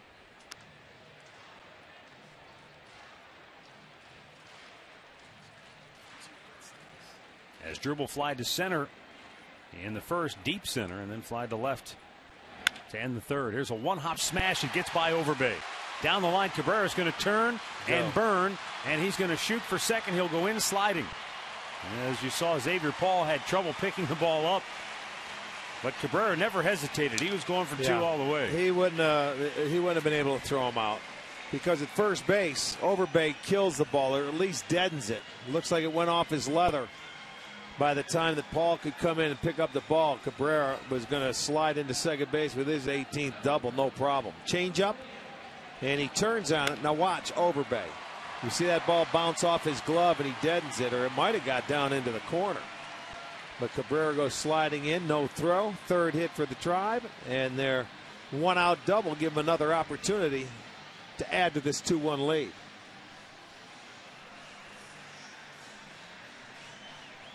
Well, here's Travis Hafner back in the lineup tonight. So far, a couple of ground outs to the right side of the infield.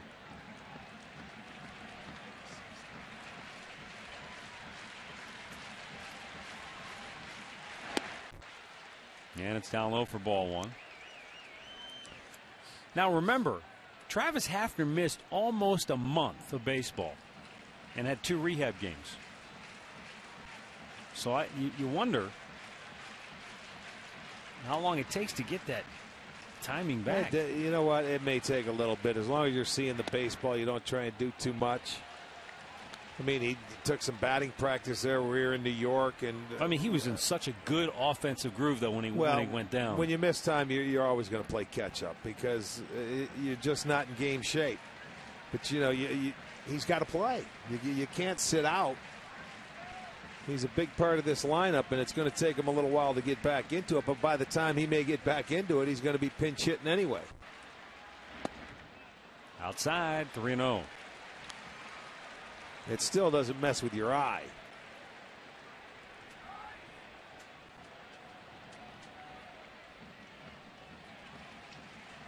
But right now, he wants to sort of pitch around Hafner, and he's going to Chu. Chu's swinging the bat much better than Hafner is right now. Because, as you mentioned, Travis has missed a month. But he'll have the green light, I'm sure. He didn't even come close. Ball 4 almost looked like he worked around him there. But he's going to have to face Shin-Soo Choo now with 2 on and 1 out. Let's get the answer to our AT&T trivia question. Last National League pitcher go all the way. I was thinking Steve Blass. Is there somebody else? Yeah, 1971 against the Baltimore Orioles. Blass, a longtime announcer for Pittsburgh, does a great job. Very down-to-earth guy. Great storyteller.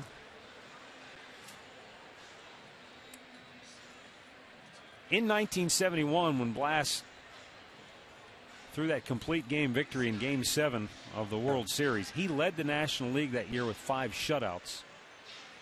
He was 15-8 with 12 complete games in 33 starts for Pittsburgh that year. And then inexplicably, a couple years later, couldn't do what he'd done his whole life, which was throw a baseball over the plate. Activity in the Pittsburgh bullpen. Correa with 2 on and 1 out will face Shin-Soo Choo.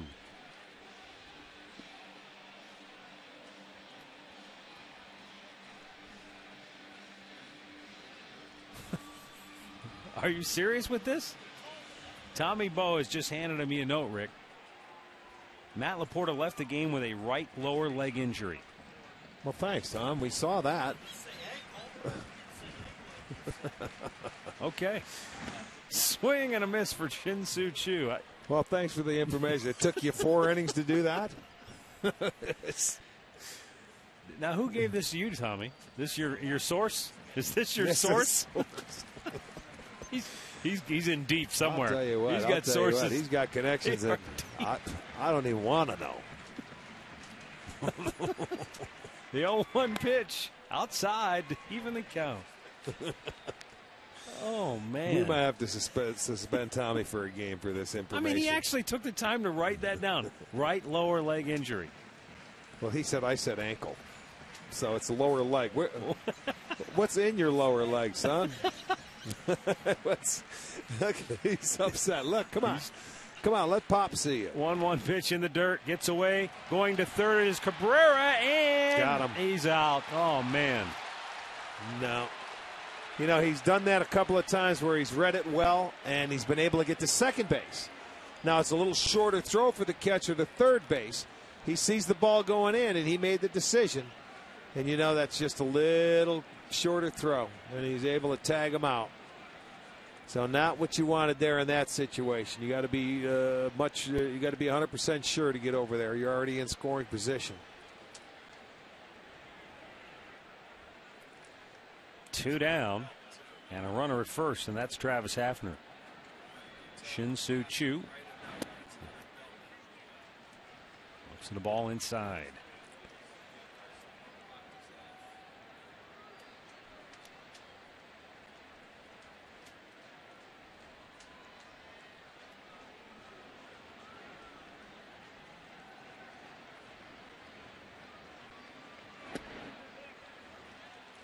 Shin-Soo Choo draws a walk, so Hafner moves back into scoring position, taking the place of the erased Asdrubal Cabrera. And with 2 down, Carlos Santana coming to the plate. He homered his last time up, and he hit a blast. Well, you want to make your plans to be here at Progressive Field as interleague play will continue in the Colorado Rockies. Head to town Monday through Wednesday. Create your memory starting at just $8. Get your tickets at Indians.com, or you can call 216-420-HITS.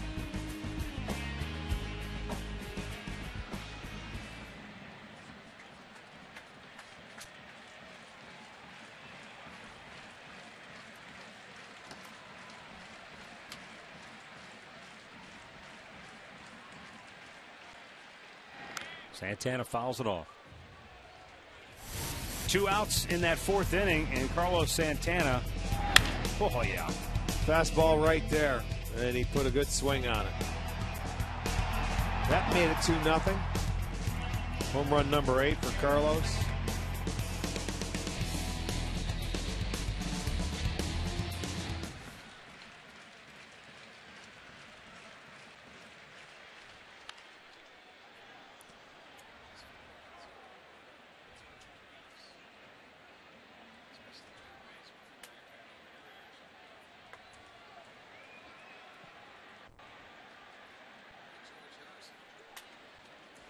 No balls, 2 strikes, 2 on, 2 out here in the home half of the 6th. Tribe on top 2-1.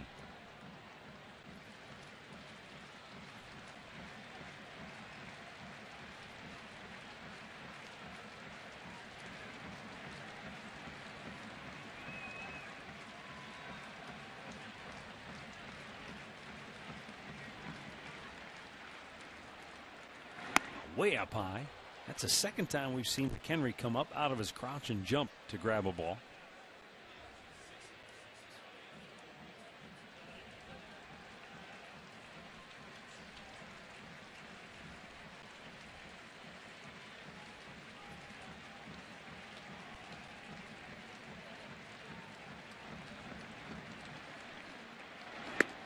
Off the mark. 2 balls, 2 strikes, so Santana has it back to even now.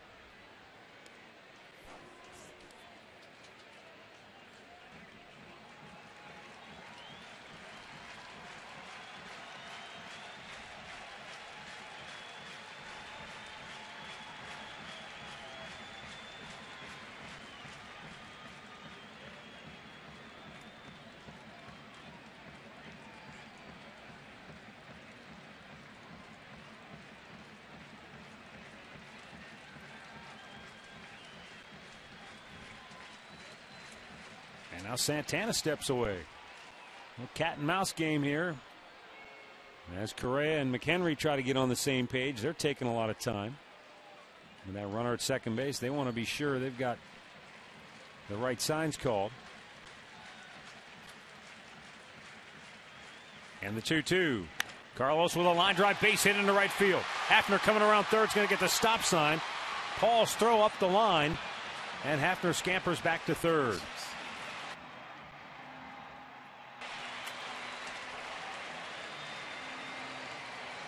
So the bases are loaded with 2 down. He hit this ball so hard that Paul out in right field had a good jump on it. It was a 1-hopper, and Hafner was not going to score. He's going to throw it all the way in the air with 2 outs. So the runners can't go anywhere. And I think Choo coming around second almost went to third, but Hafner would have been a dead duck. He puts on the brakes. He goes diving head first back in. That's going to be it for Kevin Correa. He's going to leave with the bases loaded and 2 down. Pirates call to the bullpen. It's brought to you by Verizon 4G LTE. Rule the air on the most advanced 4G network in the world.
Resop coming in now for Pittsburgh. He'll be facing Adam Everett. With the bases filled and 2 away. 32nd time already. He's pitched 30 innings, 38 strikeouts. So trying to get out of this inning. You know, Correa he went 5 2/3, only gave up 4 hits. A couple walks in this inning, but the one that did hurt is when Cabrera tried to go to third base on what he thought was going to be a wild pitch. He was thrown out at third for the second out, but a couple of walks to follow. They have the bases loaded. They're going to try and add to a 2-1 lead. Resop is for 31 batters faced. First batters 24. He has retired. 7 have reached, and it's going to be Adam Everett.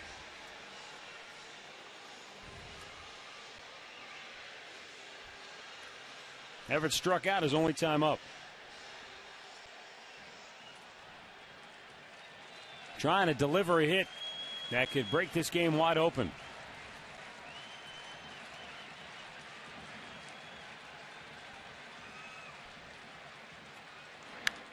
Punched out a play to the right. I want to send along birthday wishes to Helen Sater, who is turning 82 today. Helen, happy birthday.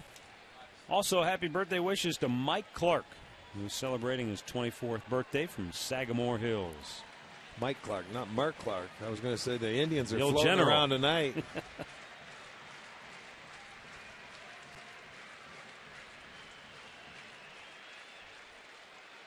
The 0-1 pitch, a little bit high.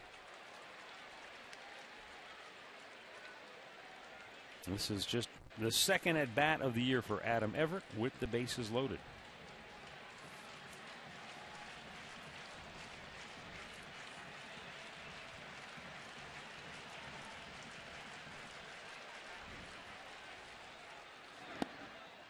A little bit low, 2 balls and a strike. So Everett with the patient approach here has himself in a good spot. It's even at 4 apiece. Each team has left 2 men on base, but the Indians have them loaded up with 2 down.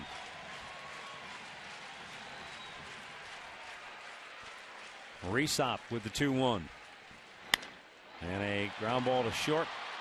Inning over. Indians leave them loaded. We go to the 7th, 2-1 Tribe.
Sunday is Father's Day. Bring Dad on out here to the ballpark. We have the Pro Football Hall of Fame will be here in town. They're giving away free admission to the Football Hall of Fame for 7,000 kids, the first 7,000 under the age of 12. Also, former Cleveland Browns and Hall of Famer Joe DeLamalore will be here signing autographs. You can log on tonight. Get your tickets for Sunday for just $8, as low as at Indians.com. Matt, Rick, back up to you guys. All right, thanks, Katie. Last time I saw Joe D, we were down in Massillon for the high school football state playoffs. Me and Murph and the whole gang were down there. And he was with Dave Motz from the Pro Football Hall of Fame. And the next day, Joe D was going to go to Buffalo for the Polar Plunge. Oh yeah, something happened though. He decided maybe he woke up and got smart. Yeah, I think so. Decided better of it. The Polar Plunge. Yeah, that's just what nothing month about was that sounds in? good. That would have been December. December, yeah. Where's it going? In the Lake? Yes. Niagara River, or whatever Lake, yes. Erie or Ontario. It wouldn't matter if it was a puddle in the parking lot. It was too much. Honestly, I think it was all for charity, which makes a lot of sense, but still. Whew.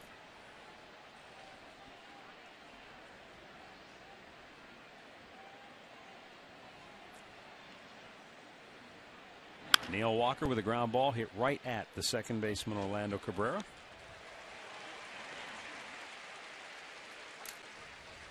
One down. Let's take a look at our Miller Taste Greatness moment. And for this, we jump in the Wayback Machine. Game 7 of the 1979 Fall Classic. Willie Stargell and the We Are Family Pittsburgh Pirates overcoming a 3-1 series deficit to beat the Orioles at Old Memorial Stadium. Kent Tekulve on the mound to secure the save and get the final out. Pittsburgh's last World Series championship.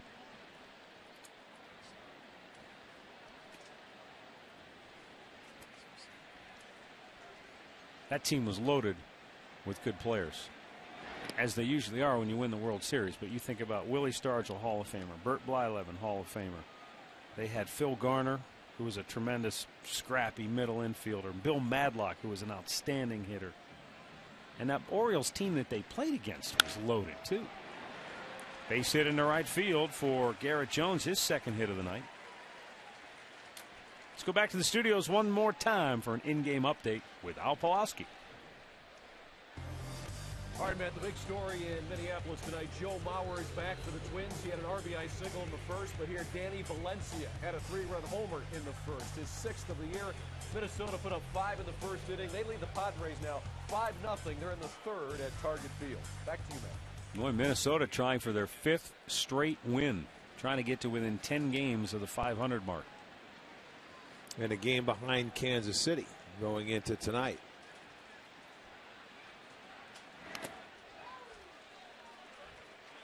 Lyle Overbay 0 for 2.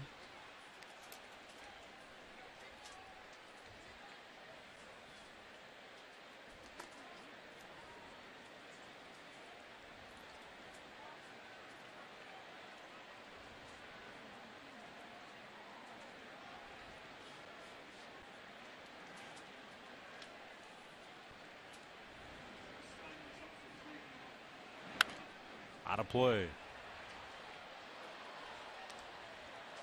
Well, Josh Tomlin is back to his typical self, you know, pounding the strike zone. 19 of 23 first pitch strikes.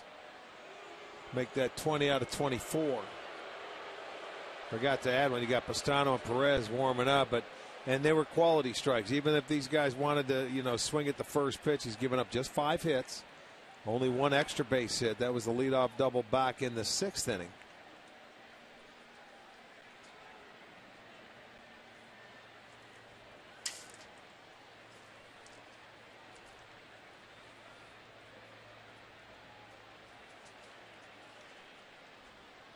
And the 0-2 is outside.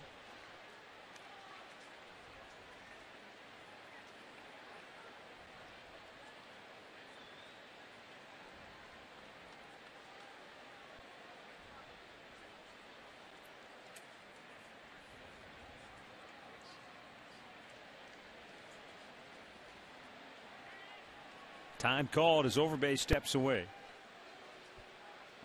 Tomlin about to make his 80th pitch of the night. If it's a strike, it'll be his 60th strike thrown tonight. Pretty good, isn't it? It's amazing. Yeah, it is.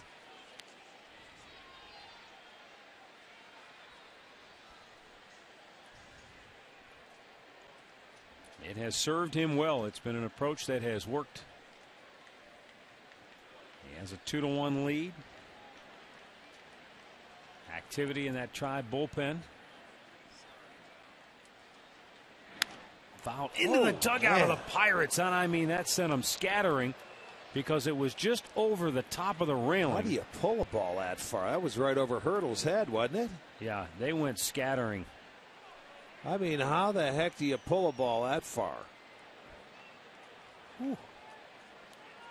Yeah, you can breathe again because, you know, you're nonchalant. There's no way you would ever think a left-hander could hit a ball into where they're standing right there on a line.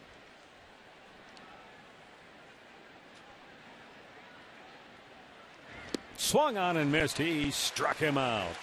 5 strikeouts for Tomlin, 2 down here in the 7th. Maybe that's what Josh was looking at. He, you know, with that open stance and the way he pulled that previous pitch, that's he said, right. I'm going to throw this away and soft. It's time to slow it down. You're right. If he's going to hit that pitch that far inside, you got to slow his bat down. Tim Belcher going to run out to the mound just for a quick chat here. Josh Harrison, the batter, is 0 for 2. Struck out his last time up.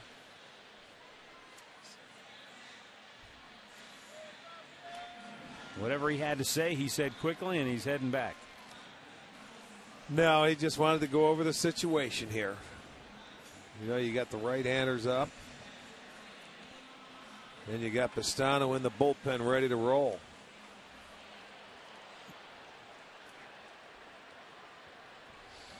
Right-handers tonight off Tomlin, 1 for 12. Good smother by Santana.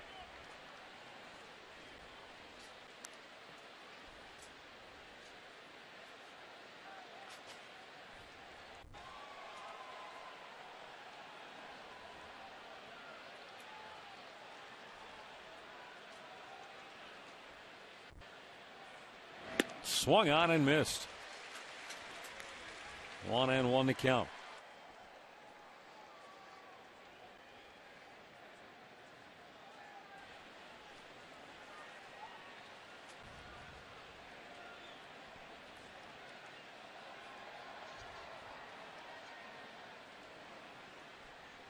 And the 1-1 up the middle, hit the mound, and it's through. And so 2 on with 2 out here in the 7th.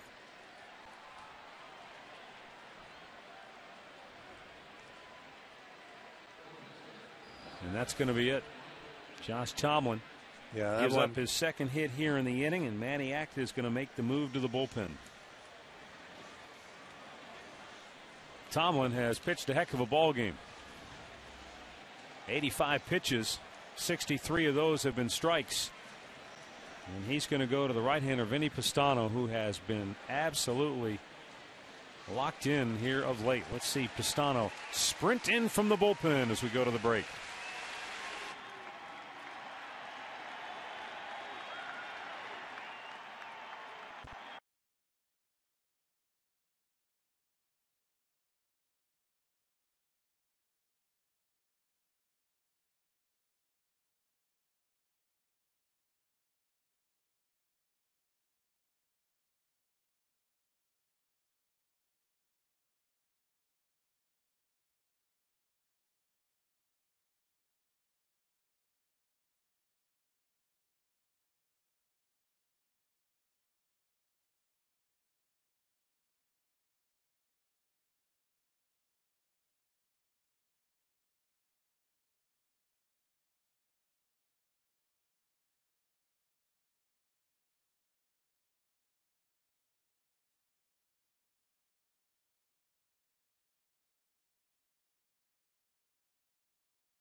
Vinny, 30 strikeouts in his 23 and 2/3 innings. Opposition hitting just 150 off him.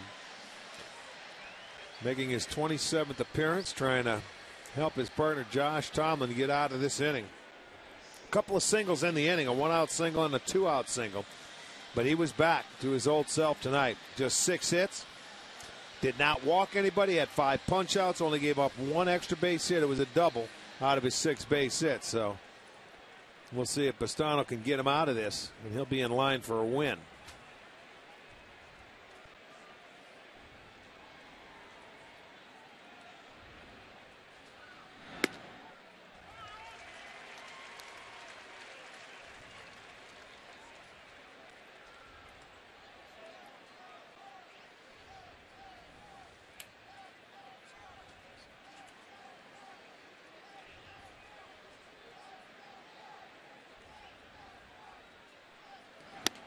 Swung on and missed. He blew it by him. 0-2.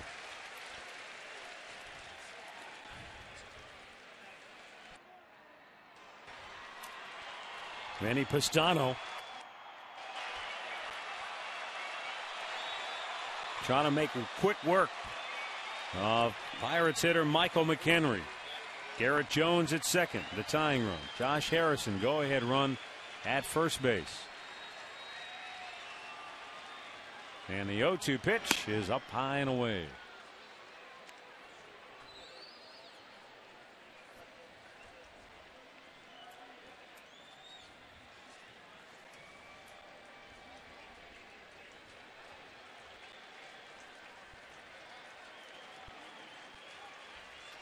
And then now the 1-2. Blew him away. I mean, just painted the outside corner with a fastball, and McHenry could not pull the trigger. Pirates strand a pair. Stretch time in Cleveland with the Indians on top 2-1. And it's time for the Cleveland Clinic 7th inning stretch. Indians fans, time to get up and let's move it.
Find a location of a Panini's near you by logging on to paninisgrill.com. They have 18 locations now in northeastern Ohio. Stop by and get yourself overstuffed. Josh Tomlin, the starter. He went 6 2/3 innings, allowing a run on 6 hits, no walks, struck out 5. Vinny Pastano came on and struck out McHenry with 2 on and 2 out to end. Another way to help your partner out right there. Punch him out. He's in line for a W. And they have 6 outs to go. Now the offense's turn to try and add on to a 2-1 lead. Orlando Cabrera scored the Indians' first run back in the 3rd. Takes a strike. Chris Resop got out of a bases loaded jam with 2 outs in the 6th.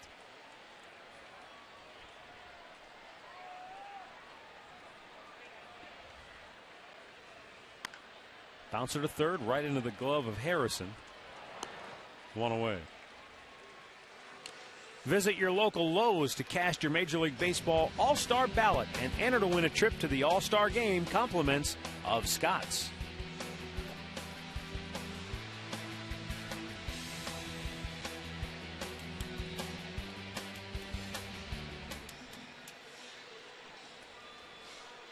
Interesting note with this interleague series between Pittsburgh and Cleveland, Rick. Over the years, the Indians cannot win in Pittsburgh. In fact, the Pirates have the second best home record in an interleague series since 2000 at 14-4 against the Indians. You know who has the best record since 2000? Colorado Rockies at home against the Cleveland Indians. They're 12-3. And guess who's coming here next? The Rockies, yes, absolutely. Now, on the road, it's a whole different story. The 2 worst teams, Pittsburgh and Colorado.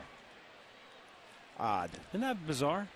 Pirates are 23-72 all time on the road in interleague play, and the Rockies are 35-69. And yet they've drubbed the Indians in their home series. Yeah, it's hard to figure out.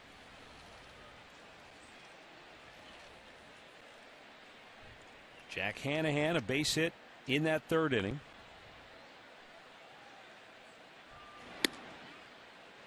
You know, he went to first base after Laporta was injured. And I got to thinking, if Matt Laporta has to, let's say, if he has to spend a significant amount of time down, like say it's a DL type situation, would that be the move Manny Acta would make? I don't know. Go to know. Hanahan and then you'd call somebody up like a Chisenhall? I do not know that. 2 down here in inning number 7. The other guy to think about is Nick Johnson, who they signed and was rehabbing as and a starting to play baseman, games. That, or I was thinking maybe he might need, till All-Star break. He hasn't played and he's been hurt for so long. Yeah. He may need some more time down there. I don't know. We'll have to ask and find that out tomorrow. Exactly, and we don't know. Hopefully, Matt Laporta will be fine in a couple of days. But all we know now is that he left in a lot of pain and couldn't put any weight on that injured right ankle. Oh, I'm sorry. Was it lower leg injury? Yeah, hold on. Where's that note? Where's that note again? Tommy, where'd you put your note? Oh, man, we lost it right here. Yeah, right leg injury. Grady Sizemore looks at a ball outside, and the count is 2-0. Grady 0 for 2 with a walk. Nothing gets by him, man. Sharp. Captain Obvious.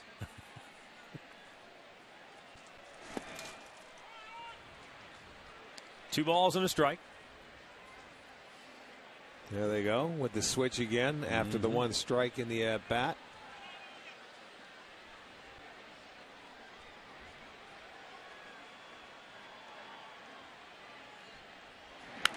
Grady fouling it back.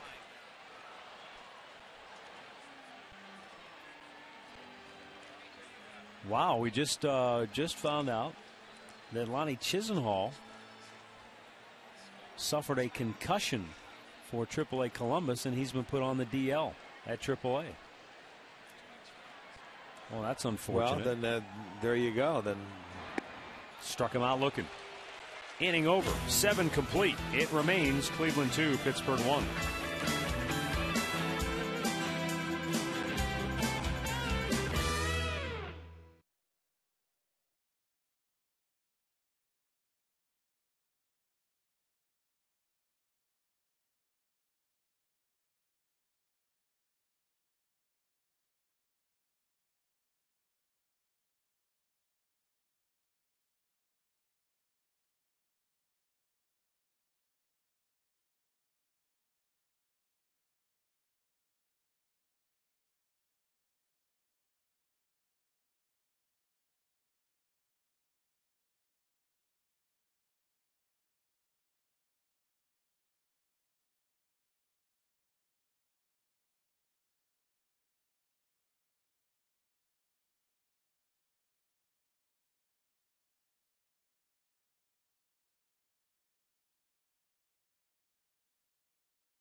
The authority of the Cleveland Indians and may not be reproduced or retransmitted in any form. And the accounts and descriptions of this game may not be disseminated without the express written consent of the Cleveland Indians.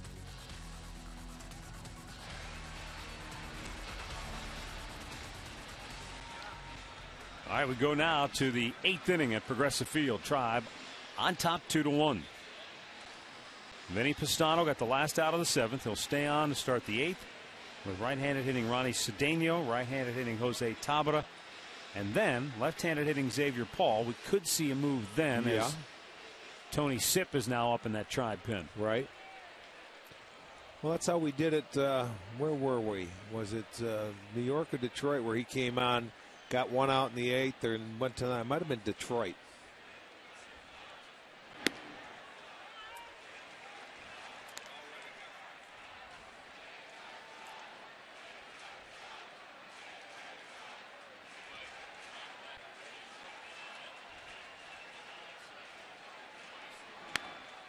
Bunted. Oh, it hit him. It hit him. And he's out. He is out. Home plate umpire makes the call. Cedeno. Yeah, good call. Bunted the ball, and as he came out of the box, the ball hits him, and that's a no-no. And it's going to be Santana with the put out anyway. He's the closest defender, but watch it hit his foot. He's out of the batter's box. There it is. Hits the heel of the left foot. You are out of here. And everybody, you can see all the guys in the Indians dugout pointing right away. Yeah, well, they need help. They're going to let him know. That was a good call. He was on it. I mean, that ball came out in front, and Santana would have had him anyway. And put out goes to the catcher, Santana, unassisted. And now Jose Tabata, 0 for 3 on the night.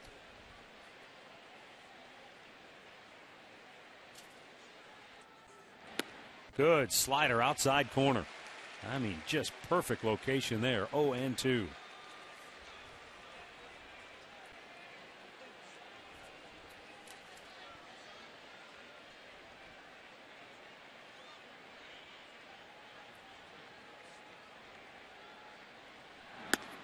Up high with the heater.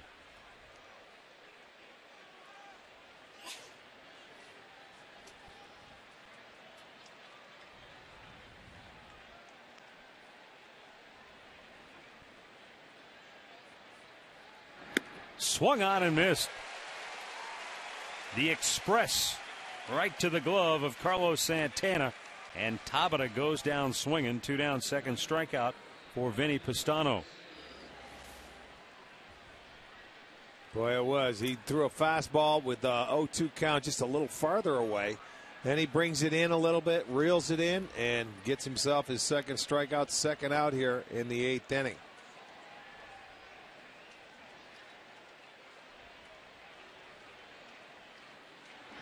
Down low.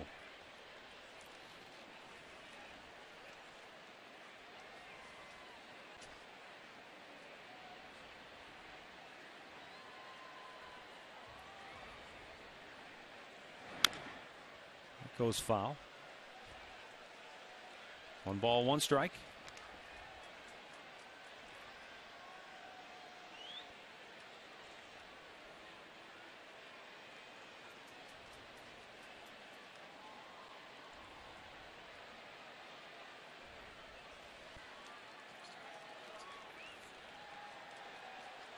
Maniac to Tim Belcher. First watching Josh Tomlin deal. Now Vinny Pistano has come on. Falls behind 2-1 to Xavier Paul.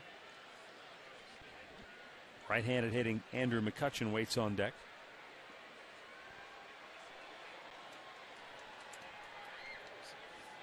Tony Sipp was ready, but the way Pistano was throwing the ball, he might have just decided to heck with even making a change. That almost hit him. You might be right. After he just went right through the first 2, I think he decided, because I figure that's what you would have, you know, Tony Sipp up there, because if not, he's going to face McCutchen, and then you could push Walker. If not, then you bring in Sipp, I guess, and move him to the right side.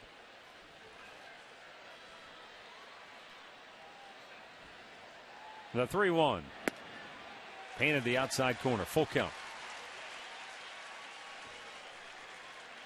38,549, third largest crowd of the year. Nice. Behind opening day. It looks great, doesn't it? Big weekend crowd we had for the Cincinnati Reds series.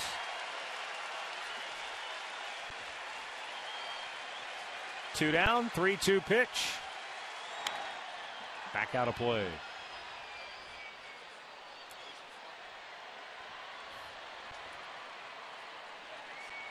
Cubs beat the Yankees earlier, 3-1 at Wrigley.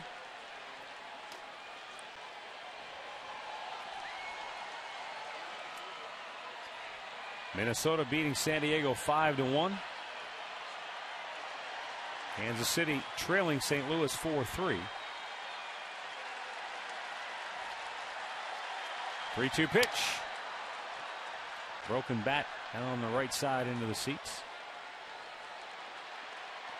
Detroit trailing Colorado 2-1. They're in the second inning out at Coors Field. Well, it might have helped him out here at a ball way in off the plate. Look at where he missed the target. You see where Santana was running to catch that ball? He was swinging no matter what. Yeah, he's shaking his hand. That hurt. That ball had to be about 3 or 4 inches inside.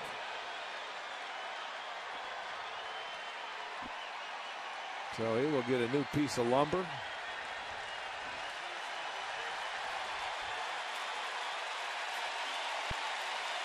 And the set and the 3-2 pitch.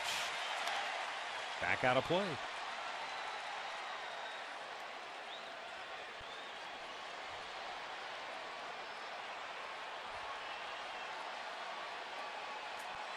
It's been an 8-pitch at bat so far for Xavier Paul. Drove in the only run of the game for Pittsburgh in the 6th.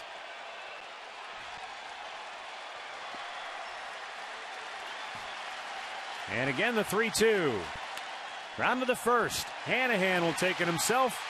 And the inning is over. Vinny Pistano holds down the Buccos. And we go to the last of the 8th. 2-1 Cleveland.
Back here at Progressive Field, 2-1. Tribe on top going to the bottom of the 8th inning. Pittsburgh going back to their bullpen after Chris Resop worked a scoreless inning in the 3rd with 1 strikeout.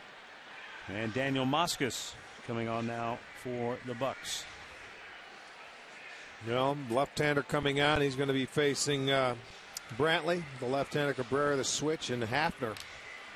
So 2 out of 3 left-handers. 2-1 ball game, and a good one. Well, that's the way we figured it would be at the start of the night, didn't we? Both teams have a tough time scoring. Both teams have guys that are going out throwing strikes.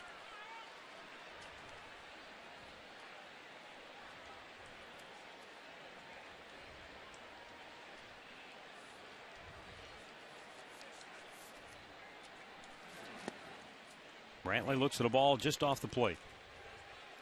Michael 0 for 3. But he's hit the ball hard his last 2 times up. He lined out to third in the third, and he lined to center in the 6th. Now he lines one into right field for a base hit. That's the old theory. Even when you make outs, if you're hitting line drives, eventually you're going to find holes. They're going to start falling. Yeah, he's had some good at-bats tonight. Hit the ball well. This time he finally gets something to show for it.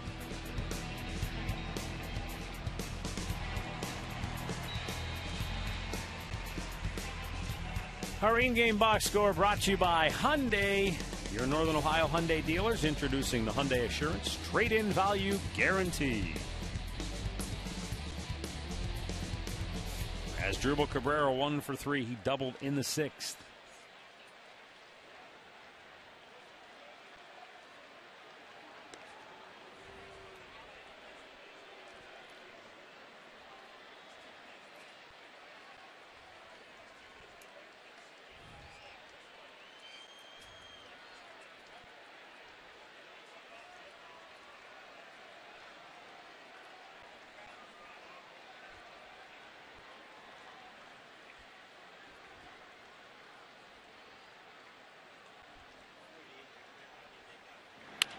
Bounce to third, and it's in for a base hit.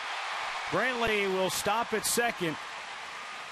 And I was just about to say before that ball was hit, here is an example of a manager who likes to guard the lines late in the game, because Harrison, if he's playing a normal position at third, that's an easy play for him. But he's almost at third base guarding the line. And well, it's a tough play because he was in front of the bag anyway. And you can see it just goes off his glove, deflects out into left field. So that'll be a hit for Cabrera. So the Indians with back-to-back singles here in the 8th inning. And now Travis Hafner 0 for 2 with a walk. Both teams now with 6 hits.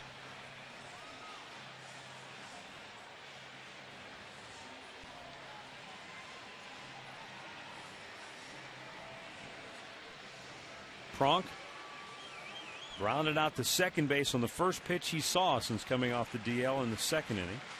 And he grounded out to first in the 4th. Drew a walk in the 6th when it looked like they didn't want anything to do with him. But looking back on it now, it just might have been a case where Correa was getting tired because he walked the next man up Chu as well.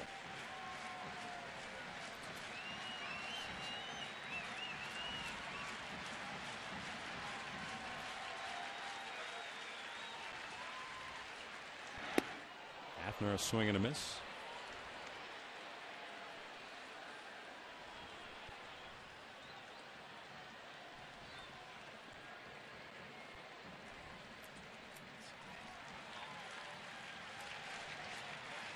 Indians closer Chris Perez getting ready in the Tribe bullpen.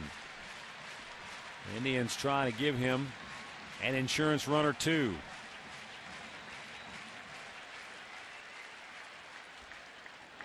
In the dirt, and a great stop there by McHenry. If that ball, even if he just blocks it and has it ricochet, there's a good chance that Brantley would have taken off and Cabrera probably would have followed, but it went right into the glove. Yeah, nice pick. Nice pick to keep them where they're at.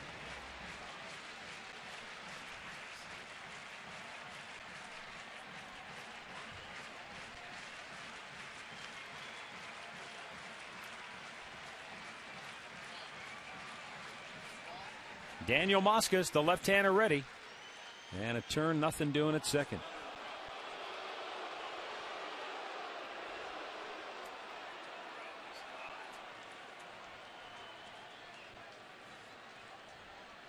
Boston Red Sox winners in 9 of their last 10, lead Milwaukee 7-4 at Fenway.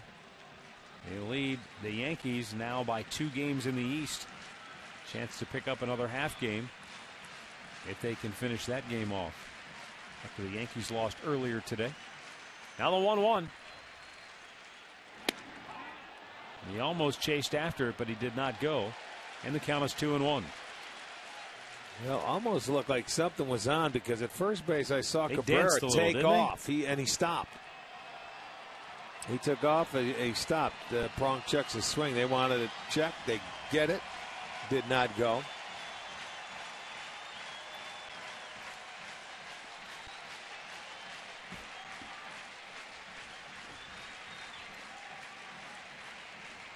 Daniel Moscas comes set.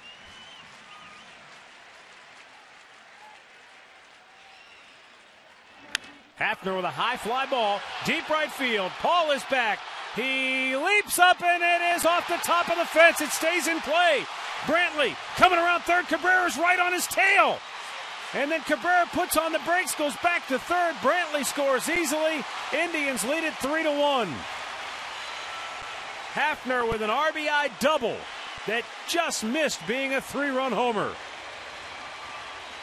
Hafner's return to the Indians lineup pays off here in the 8th inning for Cleveland. Tried to come down and in with that breaking ball, and Hafner was waiting for it. Boy, he went down and in. Going to be our McDonald's. I'm loving it. Look at right down into the sweet spot of that bat, and he just misses a home run. Paul goes back, leaps up, off his glove, and it's hit the yellow part of the line and comes back into play. And it was funny because Cabrera, he thought it was a home run. He was clapping. It's a double.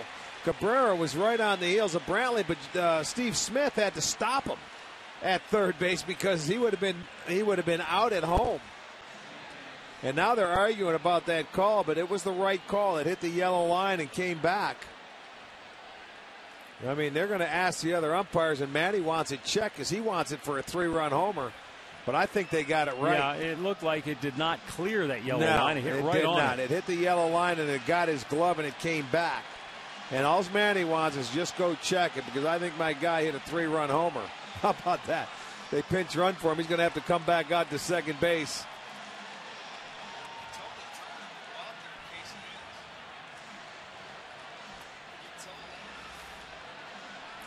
They're going to jump up, and the ball's behind his glove. It's going to hit the yellow line. It doesn't get over it. See that? Hits the yellow line. It is not a home run, and it comes back into play. So they had the right call. They're going to go look at it, though, because nobody had a clear, definitive view. So they're going to go.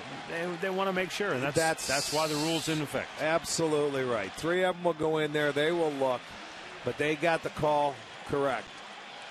It is not. Hafner's now. He doesn't know whether to walk to second, stay in the dugout, or to see if it's a home run. Because if they come back and say it's a home run, Hafner would have to go back and finish the job. So you go out there and you stand, and then you come back in and run after they say it's a double.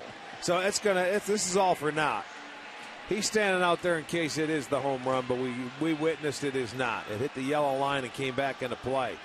It'll remain as it stays second and third with 1 run in. But they did add on. It's a 3-1 ball game. See, here's where the one thing. I mean, they do this quickly.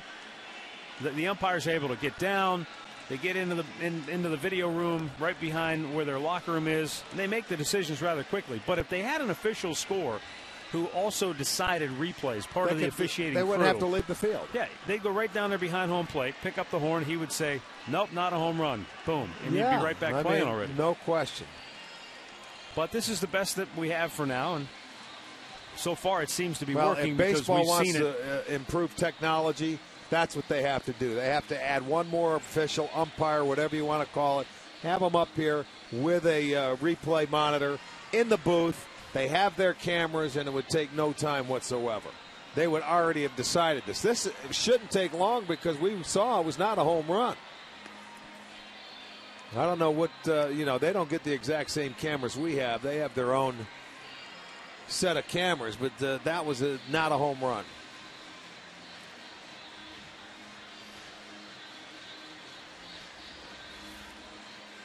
We'll give you 2 looks at this ball. Out to right field. Xavier Paul goes back there. He jumps up. And they thought it was a home run. He comes into play and he gets it. Now here's the real look.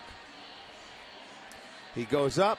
The ball hits the yellow line and comes back. It is not a home run. That did not get over the fence. And it's coming back into play. Now, it's got to be conclusive for those umpires to change their mind. They ruled it was a double. And they're coming back out right now, and they had you could tell by the run it's a double. You can tell they got it right. Good job, boys. Darryl Cousins, the crew chief. Now you go pinch run for Hafner. And now Cord Phelps will indeed come in to pinch run for Travis Hafner. So in his return to the lineup, Travis Hafner goes 1 for 3 with an RBI double and a walk tonight. And now Clint Hurdle is going to make a pitching change. So another timeout here at Progressive Field. Tribe on top, 3-1.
Back here at Progressive Field, 3-1, Indians on top. They have runners at second and third, nobody out. And right-hander Tim Wood is coming on now in relief of left-hander Daniel Moscas. Yeah, Moscas, he certainly didn't help the Pirates' cause. 3 hitters, 3 hits that he faced, and he's leaving the ball game with runners at second and third. Still nobody out, so the Indians with a chance to really open this one up. It's 3-1 now. They have 7 hits, and Wood is coming on to face Shin-Soo Choo.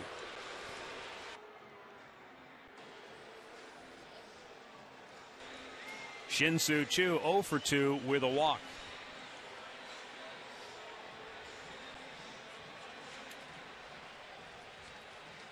Pirates bring the infield in, and they're going to walk Choo intentionally. Okay.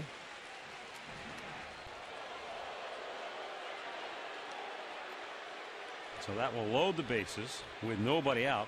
You know, a lot of times the manager doesn't like to bring in his reliever and throw 4 straight balls. I mean, just coming in, usually you'll let that guy you're going to take out of the game do it. He decides no, and he wants to load the bases to face Santana. And Santana, what a year he had last year against the Pirates. I know Clint Hurdle doesn't care. He wasn't around to see it. But what was he, 5 for 6 against the Pirates last year? He was he had some kind of. Hold on, I have that for you momentarily. He had some terrific numbers. Santana was 5 for 6. Yeah, with a homer and 4 going in tonight, and he was tonight. He's 2 for 3. So you know he's 7 for 9, not too shabby. And now he loads them up, nobody out. The infield's going to come in. So this is a great chance to just open this one wide up.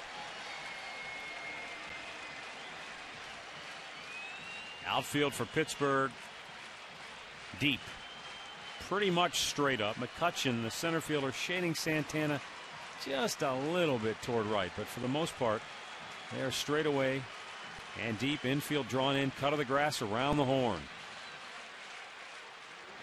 And Santana goes after the first pitch, piles it back.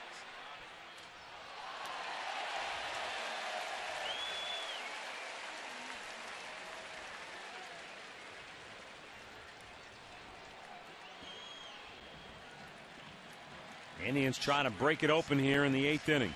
They lead it 3-1. Nobody out.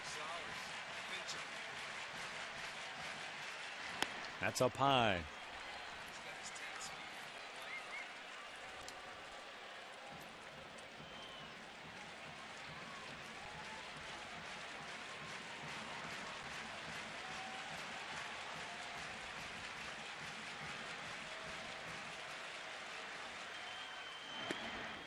Just a little bit outside.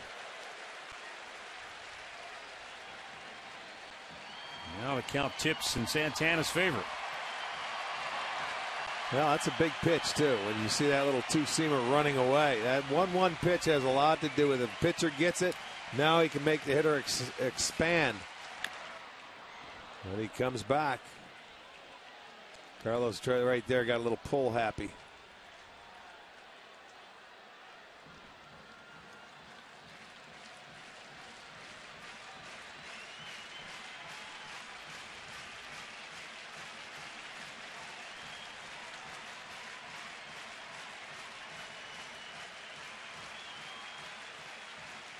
Santana ready. And the line drive base hit into right field. Cabrera scores. Phelps is held at third. It's an RBI single for Santana. A 2-run 8th inning for the Tribe. And they now lead it 4-1. Bases still loaded. Still nobody out. And what a night for Carlos Santana, as hopefully he's showing signs of shaking off his long slump. His third hit of the night. Well, 8 of 10 against these Pirates. He loves the black tops and the Pirates. Comes right back out. Bases loaded. He continues to hit well, as the Indians do with the bases loaded. Adds to that lead. There's the line drive to right. Hit so hard only one can score. His second ribby of the night. It's 4-1 Tribe, and still nobody out.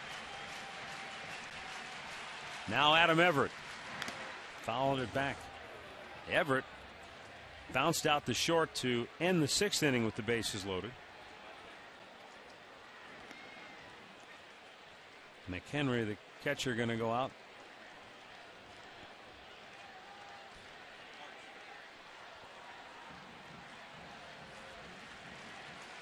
While we have a moment, want to send along get well wishes to our good friend Betty Dravitt down in New Philadelphia. Hope you're feeling better, Betty. And I know you're at home enjoying this Indians ball game. Missed inside 1-1.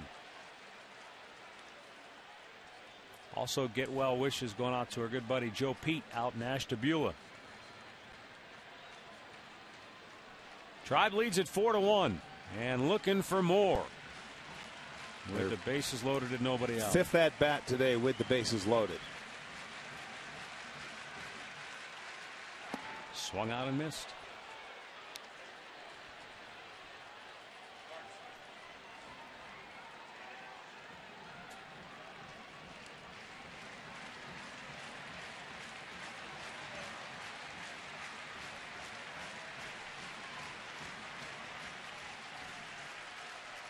Swung on and missed, and Everett goes down hacking. 1 down. Got him to chase. And it will bring up Orlando Cabrera.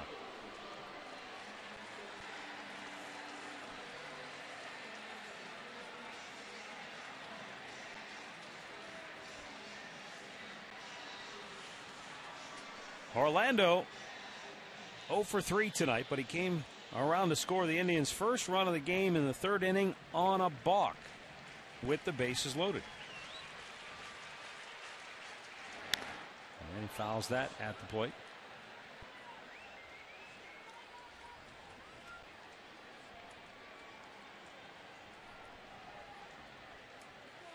Travis Hafner nearly hit a 3-run homer earlier this inning.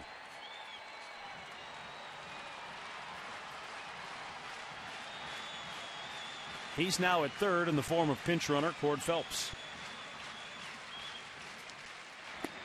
Swing and a miss, 0-2.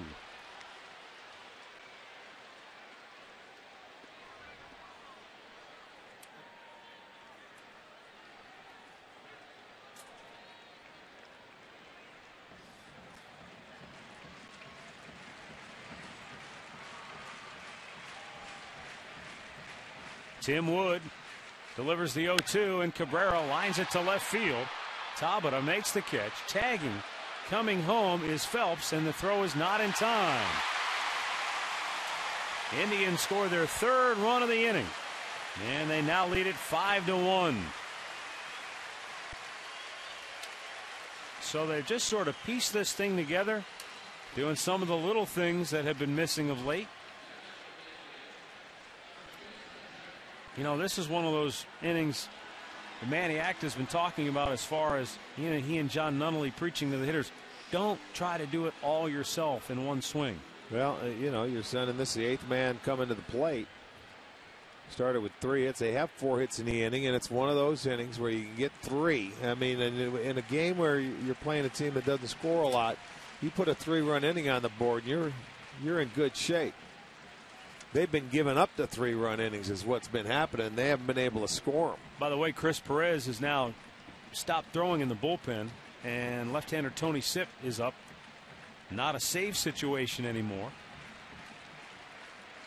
And with 2 down, Jack Hanahan, 1 for 3 on the night, fouls that ball at the plate.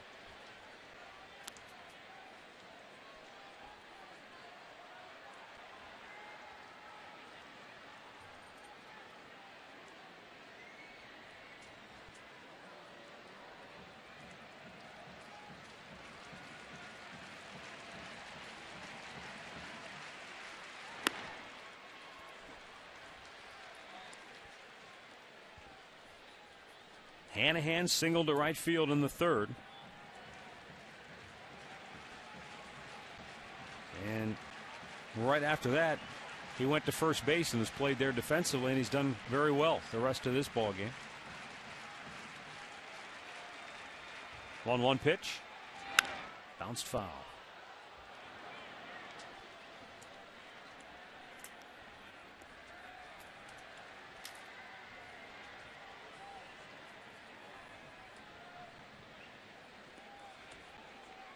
Well, this breaks a string, Rick. The Indians had scored 4 runs or fewer in each of their last 10 home games. So this stops that streak. That was the longest active streak in baseball. That's what they needed to get back to their home cooking. And now Hanahan bounces one towards first. Overbay throws on the money, and the inning is over. But the Indians get 3 in the 8th, and they lead it 5-1 as we go to the 9th.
Have witnessed the Indians come to life late offensively with a 3-run 8th inning to take control 5-1. And Tony Sipp will come on now to pitch the 9th inning. Yeah, they had Chris Perez up and ready to go when it was a safe situation. Set him down, brought in Tony Sipp. It's a 4-run lead for the Indians, and he's going to go through the heart of the lineup. Andrew McCutchen, Neil Walker, Garrett Jones, scheduled hitters. That 3-run inning was the 3rd inning of 3 or more runs scored in the last 14 games for the Tribe. That's been the drought that they've had. But boy, they come in handy when you can have them, don't they? Well, that 8th inning again just illustrates how important it is to take what the pitcher's given, not try to take the too whole much burden of it on your own shoulders. I mean, they were inches away from having one swing of 3 runs. You know, Hafner's double. Yeah. They had to go to the replay to make sure that that ball stayed in the park, and they did get it right, but then they were able to get a couple of more in.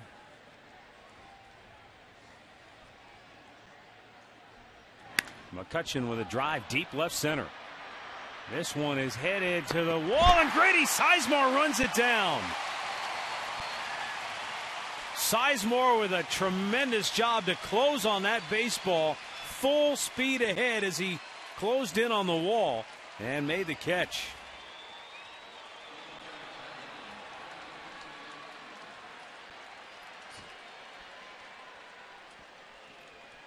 Terrific play by Grady. Yes, it was. On the run. You see that ball bounce around inside that glove, and it ended up staying in there. McCutchen 0 for 4 on the night.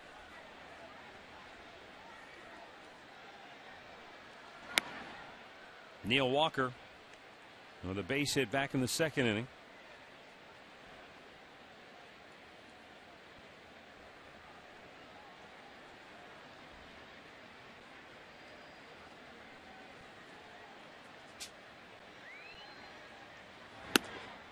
Too high.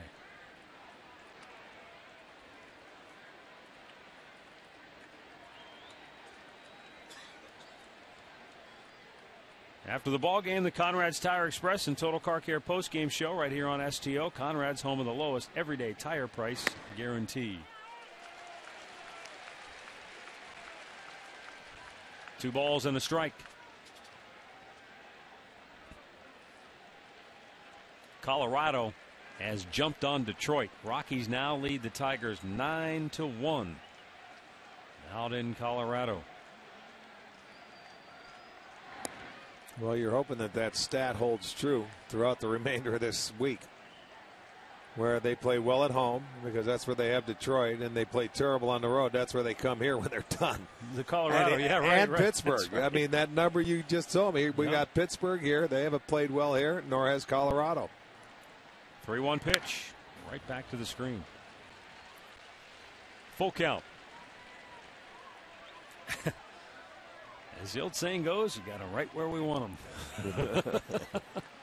Let's hope.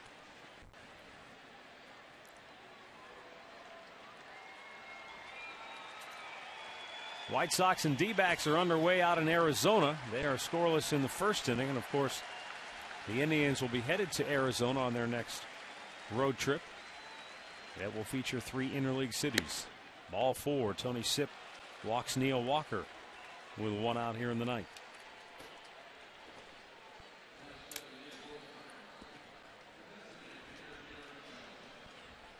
Garrett Jones will be the batter, and he's had a good night already for Pittsburgh. 2 for 3 with 2 singles.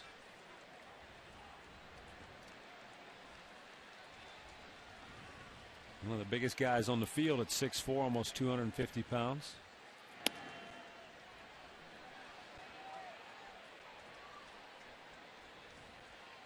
Pittsburgh had toyed with the idea of adding a player from their minor league system because you've got the DH available in this series, but they go right back home and they'll be playing by National League rules again, so they decided against that.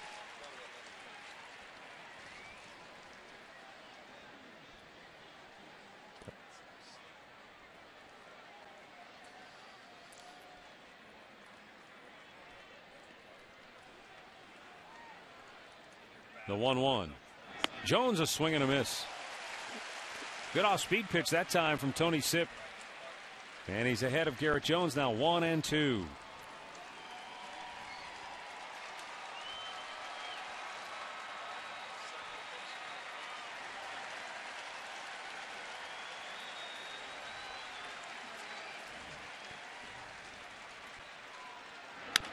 Bouncing ball towards first, backhanded by Hanahan. They go to second for one. Cabrera's relay in time. A game-ending double play.